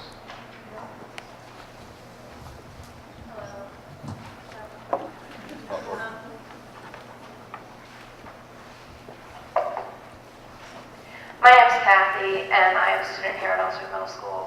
And I want to go back to 2 questions that you haven't answered tonight, and I would like you to limit your answer to 2 minutes, if you can, so we can move this along. Number 1 is Jim's question about, well, it goes back to Todd's as well, it's kind of combined. Todd talked about local engagement, and Jim pointed out tonight that we have a board of, I guess, 14 members, only 9 are here tonight, we're missing about a third. Has this been pretty typical of when the RSU board meets, that you have that many absentees showing up? That's my question 1. The second is local engagement. Are you getting parent representation? Are you getting this kind of parent representation at your RSU meetings? I would venture to say that parent representation at school board meetings prior to the RSU was a lot higher than it has been in recent years. And I can surmise why that might be under the RSU structure, but I won't go there. And my third question is regarding all this cost savings that we have. Could part of it be that I noticed on these graphs, how long have you been working at the school? We have 2/3 of our teachers who have been working at the schools under 10 years. And it's interesting that that 1/3 of the graph is 4 to 10 because a lot of the teachers that would have been during the RSU time, we lost a tremendous number of teachers at our high school here. And could that savings that you're seeing be because a lot of our older tenured teachers chose to leave And now we're hiring new, younger teachers at lower wages, and that's where the savings is coming from? If you could answer those 3 questions, I'd really appreciate it. I'll be watching my watch. First off, on the attendance of the board directors to meetings. Most meetings, most directives are there. Everybody has other things going on. We have 2 regular board meetings a month. Members of the board are also on at least 1. Most members are on 2 committees that we meet every month. And as far as participation at our regular school board meetings, we don't have a lot of participation. And if anybody wants to see anything on the agenda, you just have to contact the superintendent or myself, and we can get it on the agenda if a parent has an issue that they'd like to discuss, and bring it forward. But we don't have usually what we have at our board meetings, mostly staff, except for the meeting last month when we were talking about the money that the state was going to possibly give us back, and then we had a rather large attendance for that meeting.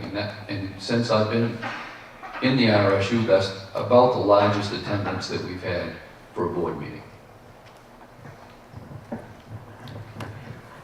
We did have an opportunity to check on that data because when we were at a forum about a week ago, the issue came up about the Ellsworth School Department having lots and lots of people showing up at board meetings. And someone in my office actually heard that and went back and looked at the records because Ellsworth kept some pretty good records of who was at those school board meetings. And they actually looked at some records from 08, 07, and 04. And we found that the attendance at the Ellsworth school board meetings really pretty much mirrored what's happens at the RSU board meetings as well. A couple of reporters, once in a while a couple of guests, a few staff members. But we did not find data that supported that those meetings were well attended. And I know some people disagree with that, but the record of every board meeting indicates who was present, and we just didn't see those huge numbers. Now, I think that's terrible, by the way. I think that our school board meets and they do some wonderful things and they talk about some really important stuff, and I would love to see people there. But I just think that today's society doesn't, provide people the time or the leisure to hop in their car at 7 o'clock at night and come down to a meeting. People tend to rely more on the internet or other forms of information gathering instead of face-to-face meetings. And I think we have lost something of that as a society, but I don't think it's specific to the RSU.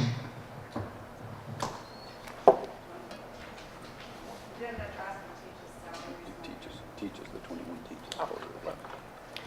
Actually, all of my principals have been told to hire the best person I can possibly find for a position. And this year, we actually hired quite a few people with master's degrees. We hired somebody fairly recently with a doctorate, years of experience, as many years of experience as we can find. So it depends on the applicant pool, but we have not deliberately replaced expensive teachers with cheap teachers. That has never happened under my tenure at the RSU. Anyone else before I call sir in the orange shirt? Whoops. Go ahead and take her while you're right there. I think the flip side of all the conversation about the benefit of where all the money is going that I haven't heard mentioned is what will be the effect on all the other schools in the RSU when Ellsworth withdraws.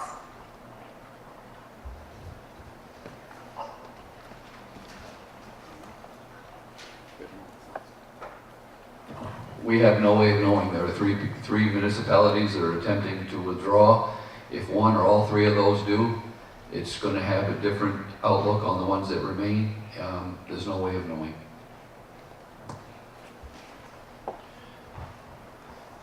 I'll get to you. He's up.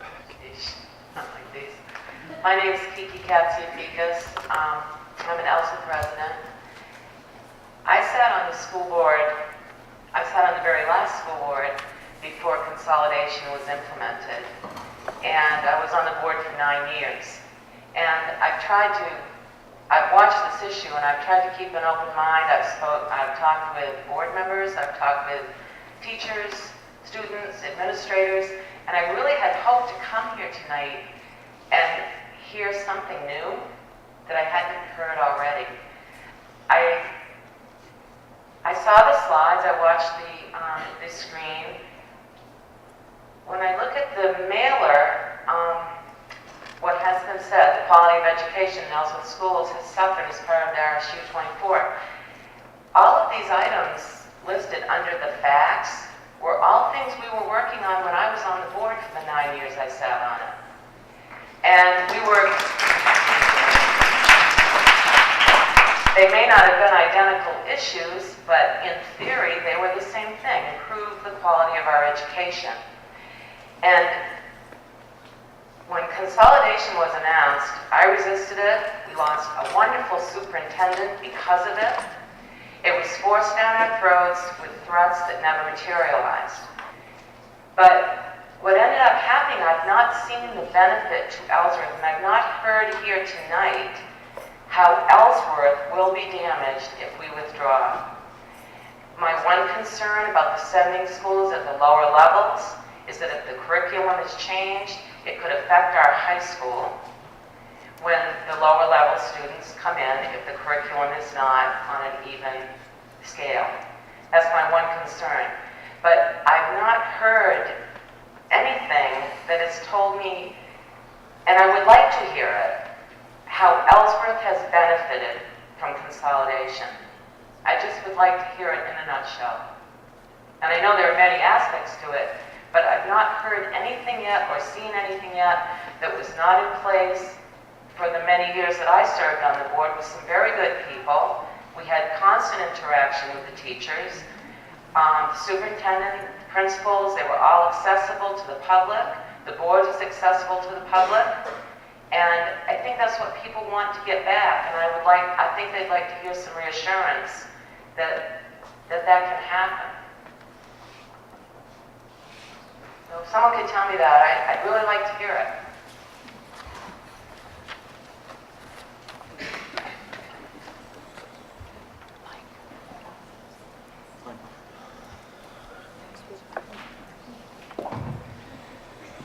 Kiki, I'm Melissa Rockwood. You probably know me, Tessa's mom.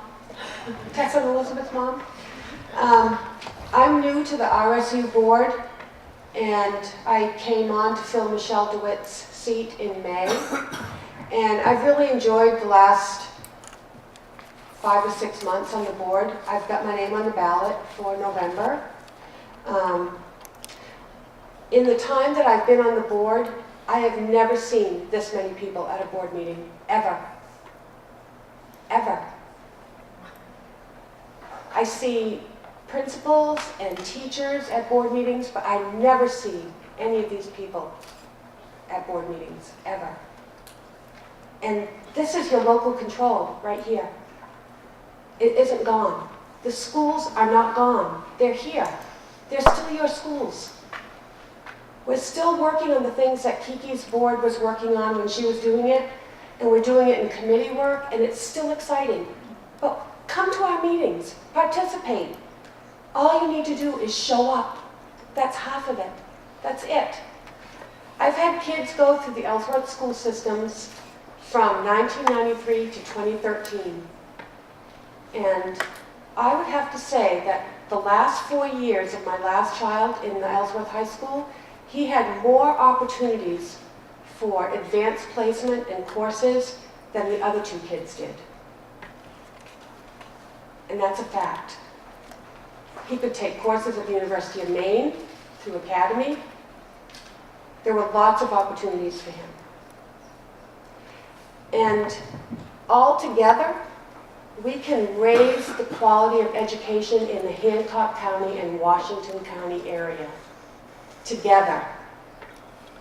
And the cultural differences, this is the most homogeneous state in the union about. There aren't cultural differences here. We're all one community. It's the same. And the money that we save gets put back into our classrooms. It does. It does get put back into our classrooms. I can't show you a dollar and follow it, like David said, I can't follow that dollar. But it is going back into our classrooms in Ellsworth and in Ella Lewis. It is. I can't tell you how I know, but I feel it. And I would encourage you to vote no. I would encourage you.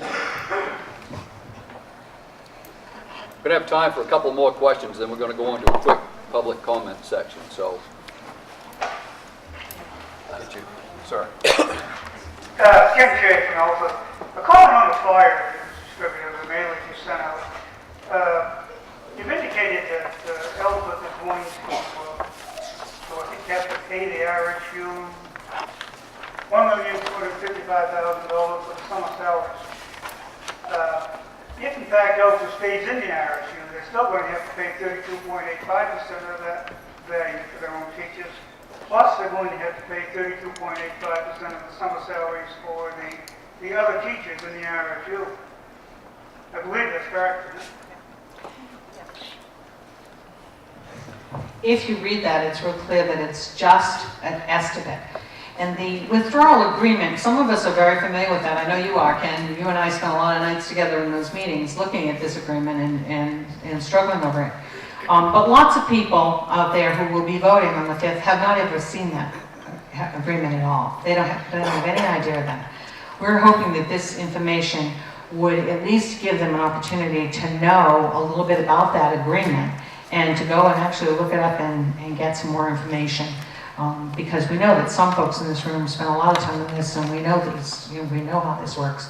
But there are an awful lot of voters who are going to be making a decision and have not had an opportunity to really study and learn this. You're absolutely correct that when you came into the RSU paid the summer salaries that year for all of the teachers who came into the RSU. And that makes sense to everybody, but because our fiscal year starts on July 1st. But the difference with that is our teacher year actually goes from September to September. And because our teachers have already earned their money by July 1st, we have to pay them over the summer. And so it's money that has already been earned while working for the RSU. So after a lot of struggle over whether Ellsworth would just pick up and start paying teachers or whether the RSU would continue paying them and have Ellsworth reimburse them, it was decided that this was a better plan. And you're right, that is a wash. You would either be, the next year, you will be paying the summer salaries just as you would any other time. But it is an amount of money that will have to come to the RSU, and the RSU will be paying on behalf of the Ellsworth schools. I just find that misleading. The actual cost of the city of Ellsworth is going to be very nearly the same either way. But if I look at your mailer, it would lead me to conclude that it's going to cost the city of Ellsworth $1,255,000 in addition. That's not accurate. And also, the percentage of the administrative staff salary that Ellsworth is responsible for, that's the maximum value. It's very unlikely that that value is going to be achieved. I have one other question, if I may, on financing.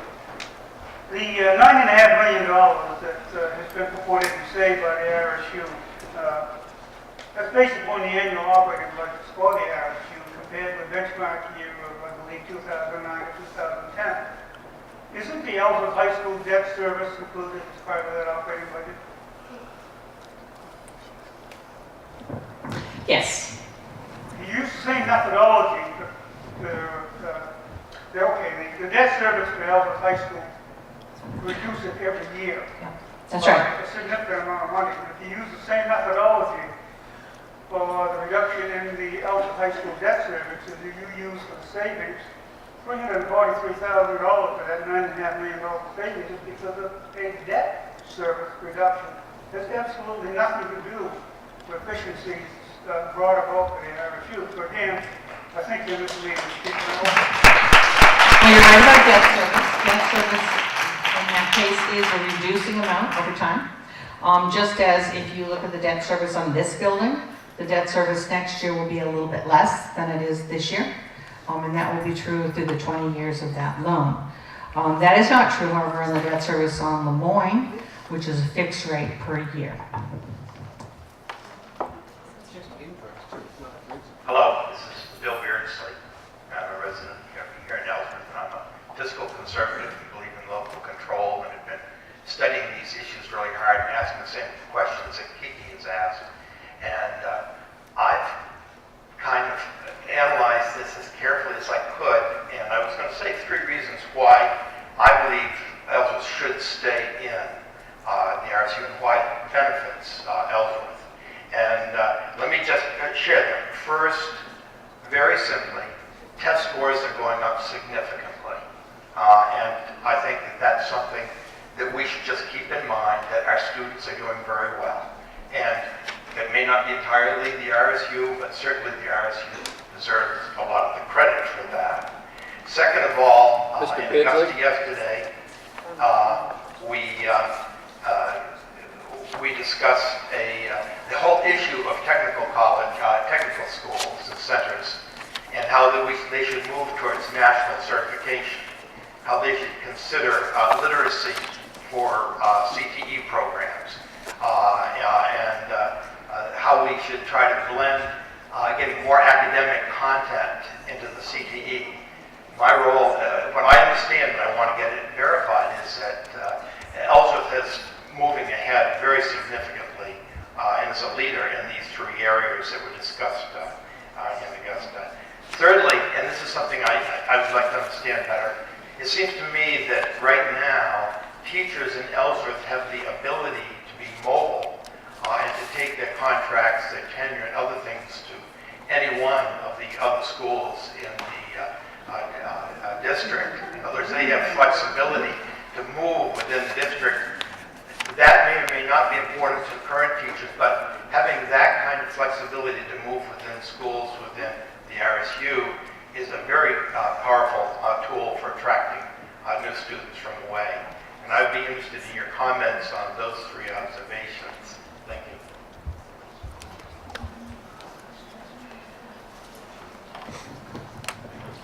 Teachers, not students. Well, you're absolutely right. The test scores are going up. We're very proud of that. We're pleased with that. That's what our business is. Our business is to try to help students to be higher achieving, and we're very pleased to see the trend in the right direction. As far as our CTE program, I'm extremely pleased with what we're seeing there. We meet monthly, the superintendents of the area with Amy, and talk about what's happening at Hancock County Technical Center. The students are great. They're very engaged in their programs. We had winners at the nationals last year for competition, certainly winners at the state level in their respective areas, and we're right on target to do everything we can. We didn't talk about it tonight, but we're also beginning the planning for bridge year, and hopefully we will be in a position where students will come out of our CTE and be able to take 1-year college courses, and because of credits they've earned while they're still at the CTE, finish their associate's degree in their chosen area within 1 year of high school graduation, which is a wonderful boost for kids. As far as the flexibility, you're right. All of the teachers in RSU 24 have tenure and seniority that extends across the district. We're going to take one more question, then we're going to move on to the comments. So we can finish this up, please. Hi, Sarah Del Rey, Kazimierz. We've talked mostly about numbers tonight, but I want to talk about people, especially about teachers. A few weeks back, knowing this vote was coming, I stopped a teacher in the hallway, a teacher I know and trust, and asked, how do teachers feel about withdrawing from the RSU? The teacher looked around kind of for a moment, and she said, well, actually, he would like it. I was like, huh, I wasn't expecting that, so I thought they would want to be in the RSU. So we can't seem to hear from teachers right now, so I'm wondering if you've given some thoughts to why would Ellsworth teachers want to withdraw from the RSU? Especially given what Jim Newitt said, which I loved about the importance of the teacher-parent relationship, how essential that is. And I certainly found that to be the case with my children, one in elementary school, one in middle school. If that's so important, why the heck do our teachers want to get out of the RSU? And have you thought about that?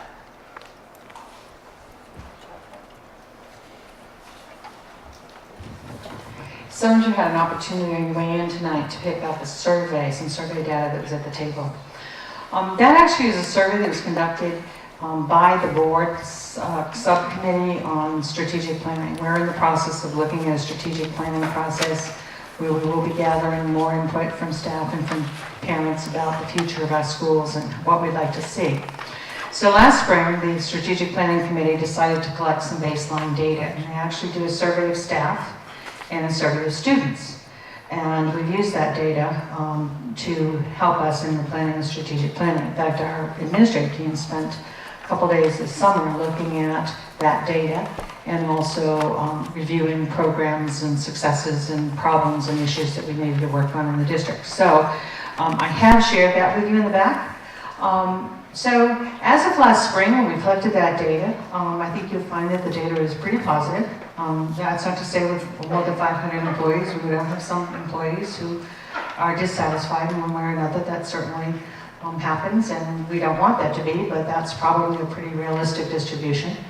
But generally speaking, the outcome of that survey told us that most people, majority of people, seem to be pleased with what we're doing. And again, that was not a survey taken about withdrawal. It had nothing to do with withdrawal. It had to do with, let's collect some data from our staff to find out how they feel about these things. So as we move forward and develop a strategic planning process, we have some baseline data for information from staff. Is this Ellsworth teachers Or is it the entire staff? Because I see central office is also taking this. Yep. This survey was rolled out to anyone on our staff. It includes ed techs as well as teachers. If you look at the data on the front, it tells you how many people from Ellsworth responded. So there's quite a number, I think well over 120, 130 people from Ellsworth. So a good number of folks from Ellsworth responded. We don't know who responded personally because it was an anonymous survey. It was set up by our tech director and done online. So, you know, it's a blind survey that way. We really don't know. We can't tell you that third grade teachers responded or eighth grade teachers responded. We did collect some demographics that tell us we have so many elementary or so many people from different levels. But nonetheless, it was a survey done to just collect some baseline data. So when you tell me that you talk to a teacher who wants to be out of the RSU and other people have told me that a lot of teachers want to be out of the RSU, that may be true. I can't tell you that. But when we asked them last spring what they thought about the schools, we didn't get the data that we collected. And again, I invite you to look at that data. The data was actually shared at a school board meeting. Had you been at that meeting, you would have walked away with that data months ago because it was available to the public. So sharing with you tonight is simply giving you data that has already been made public months ago. Okay? Thank you. We're going to go to the comment period. Keep your comments for less than 2 minutes, and we're going to do it for about 20 minutes, and then we're going to wrap this up.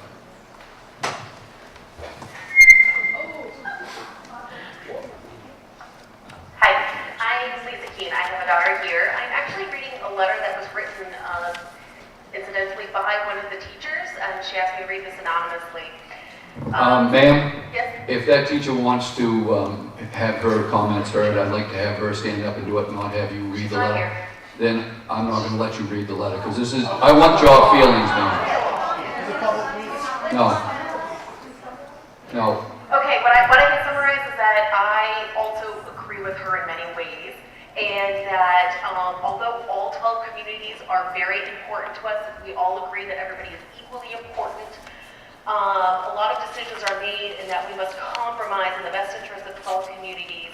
And when you do such a compromise with a school, for instance, such as Ellsworth, which has 800 plus students, as compared to some of the outlying schools which have 100 or less students, you're making compromises that oftentimes are not in line with both schools, or all 12 schools to be specific.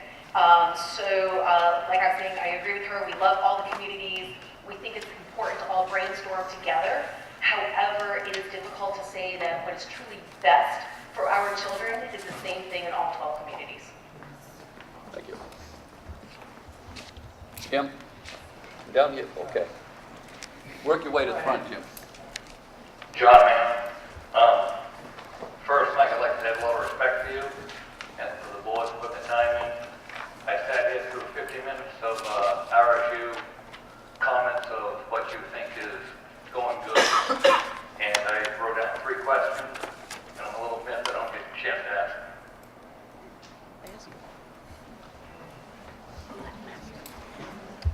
I probably don't need a mic. Go ahead. You want me to have it on?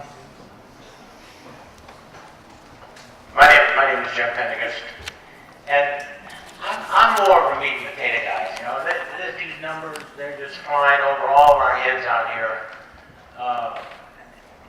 We can't keep up. We can't keep up with the acronyms and the abbreviations and all these things. What we're trying to tell you is that we want to get back to the basics. So I would ask the board, why does the board think that there's been a turnover? What's the reason that there's been a turnover of 7 Ellsworth board members in the last 5 years? Now, I want to expound on that. Wouldn't you agree that without the continuity of the board members that happen to represent Ellsworth, that there's going to be inconsistencies in policies? Board members who are junior board members will be voting in the blind. It will be dictatorial because they don't have the experience. Tell me what the learning curve is of a good board member. I would suspect that it's longer than 7 months because there's a lot of information here. So I mean, my question to you is, if you can, in all due respect, if you can, tell me why 7 board members have left this thing, other than illnesses or retirement, whatever that is, that leaves 5. And then the other thing is, I just want you to know that I'm appalled at 2 things. 1, that this is not a fair representation. There's 5 missing. 2, that lady back there should have been able to read that letter, because not everybody is a public speaker. And secondly, these teachers that would like to speak out are afraid to speak out.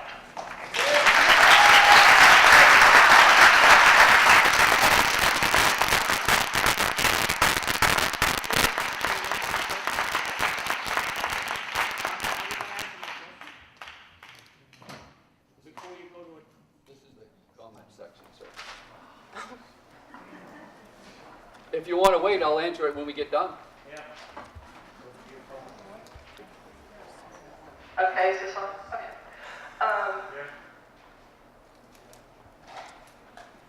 My name is Donna Searchfield. I am an employee of RSU 24, but I'm here as a taxpayer, and my grandson is just entered kindergarten. I had a daughter who graduated in 2003 from Ellsworth High School, and I have a daughter that graduated in 2013. I must say that it was a world of difference, those 2 high school experiences. 2003 was not a good experience. 2013 was wonderful. That's just an anecdote. We have lots of anecdotes going on right now. The other thing I wanted to say is a lot of stuff is being talked about how local control and how it used to be. And I remember how budgets used to be when we were part of the Ellsworth School Committee. I remember the school board and teachers and administrators and staff working months and months on a budget. And then that was to take effect July 1st. And then they would present to the Ellsworth City Council in June. And the City Council invariably would say, no, we want cuts. After months of working on this, with no direction from the City Council, they would just wait until June, and then they would have several weeks' notice. And I have proof. I went through minutes. And the reason I remember it so clearly is because I moved up here from a southern state, and I was so excited to come to Maine, where they would partly fund the school system. And the first meeting I came to was a combined city council school board meeting, and I remember a packed auditorium at Ellsworth High School where citizens were begging city council, do not make these cuts. And we were told that's just how it is. And we were also lectured as parents that we needed to get more involved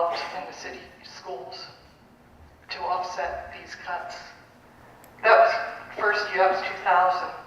And then 2001, they had to come up with $467,300 worth of cuts. That was announced June 11th at the city council meeting. And those cuts needed to take effect by July 1st. And here's the list of cuts. Here's the list. 1/2 English teacher, 1/2 homeschool coordinator. Okay.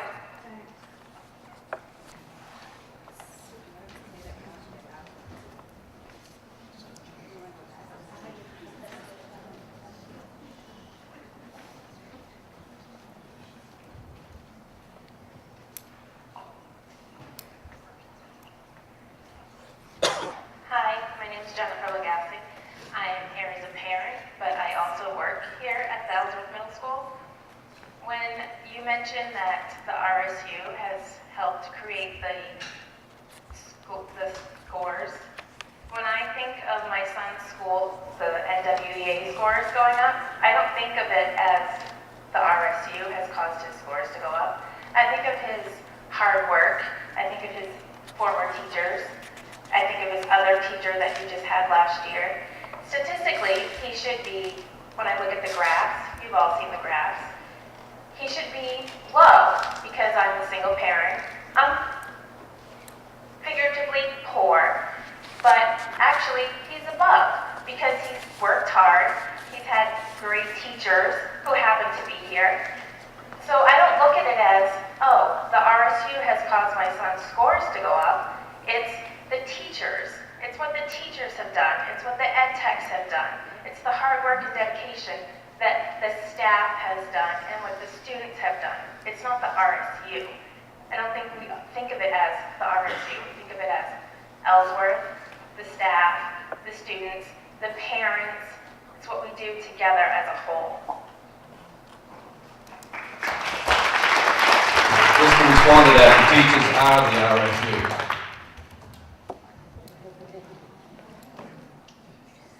I came tonight because I received a pamphlet which disturbed me because I felt the information regarding the quality of education to be misleading at best. I found that the implications were very troubling. After listening to a number of other folks talk with regard to this pamphlet, I'm even more disturbed by the timing of the pamphlet. I find that I am very troubled by a group which is to purport facts which seem to be shaded, and again, at best, shaded. I agree with the parent who just spoke. Achievement and success is the result of the hard work of each and every student, with the support of those who love and care for that student, and the encouragement of each and every teacher along the way who nurtures those dreams. Thank you.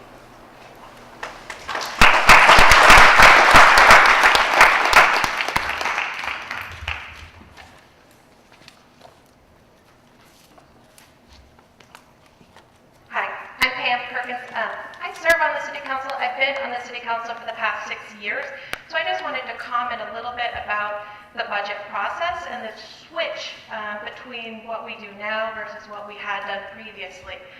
We start our budget process in early May, and we meet on a weekly basis to go over every single line item in the Ellsworth City budget. We hem and we haw and we debate the last $250 that we spend in every department for the city. Since being in the RSU, we are now given a budget that we have no ability to debate or to look through or to have any sort of feedback on at all. That goes to the voters in the city, which is great. However, the turnout for those votes is dismal. The Ellsworth City Council is elected by local people. We are your local elected representatives. And so having a dialogue between the City Council that's elected by the City of Ellsworth about what we're going to spend in our schools, and to be able to have a packed auditorium to have that discussion in, it's a really nice process. It doesn't always work 100%, but that's the way that local government works. And that's the way we had been doing it, and that's the way we could possibly be doing it in the future.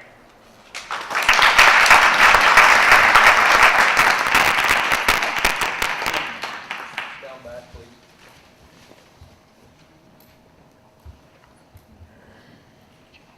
Toby Stevenson, Ellsworth. I have 2 children here in the school system as well. And commentary, the most important thing to me for the school system is the teachers and the happiness of the teachers. To me, they're the canary in the coal mine of a community, and when they start dropping out, there's a big problem. I think it is your job to know which teachers are happy, why they're not happy. If you don't know that, you don't know what to do about that, then that means you're not doing your job.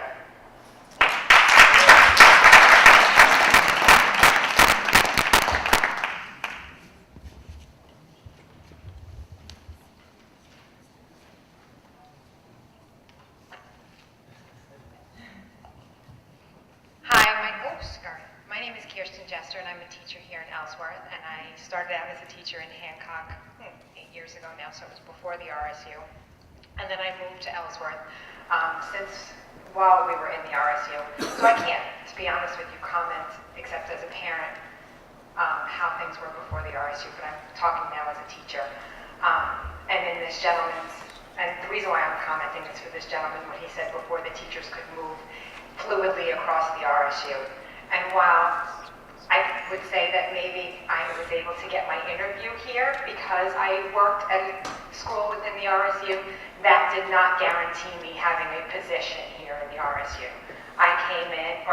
In Ellsworth, I came in and I was interviewed just like every other teacher. I sat with Jim and I sat with members of my now-to-be team and talked with them about what the needs were for my students and what the students were here, and then they decided who the best teacher was. And that could have been somebody from another town, it could have been somebody that was within the RSU, but they still decided who was best. And I wanted to make sure that that was clear here today, that we as teachers don't bounce back and forth. You know, we are invested in our schools, whether we teach at Hancock, or whether we teach at Lemoyne, or whether we teach at Steuben or Ellsworth. We as teachers are invested in our schools, and when we do choose to move someplace else, we take that investment with us and we bring it to our kids.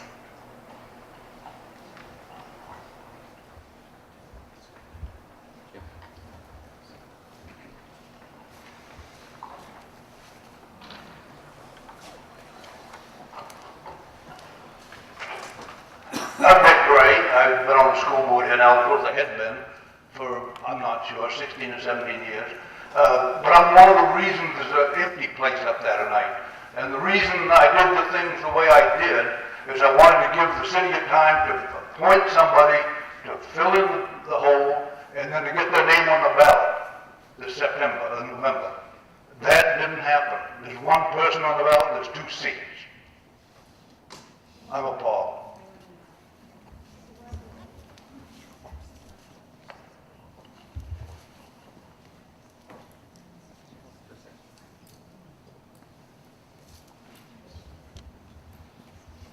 Mr. Shea will let you have the last comment and conclude this meeting.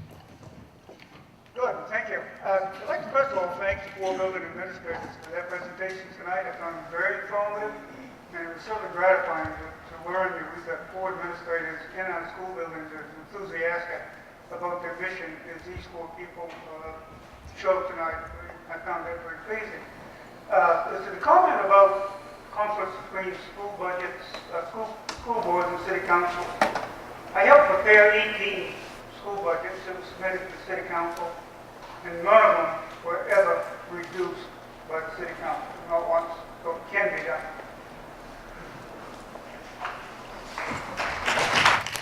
I'd like to thank everyone for coming tonight, regardless of how the vote goes on the 5th. Just remember that we're still friends and neighbors, no matter how it comes out, if we're still working together or if we're not.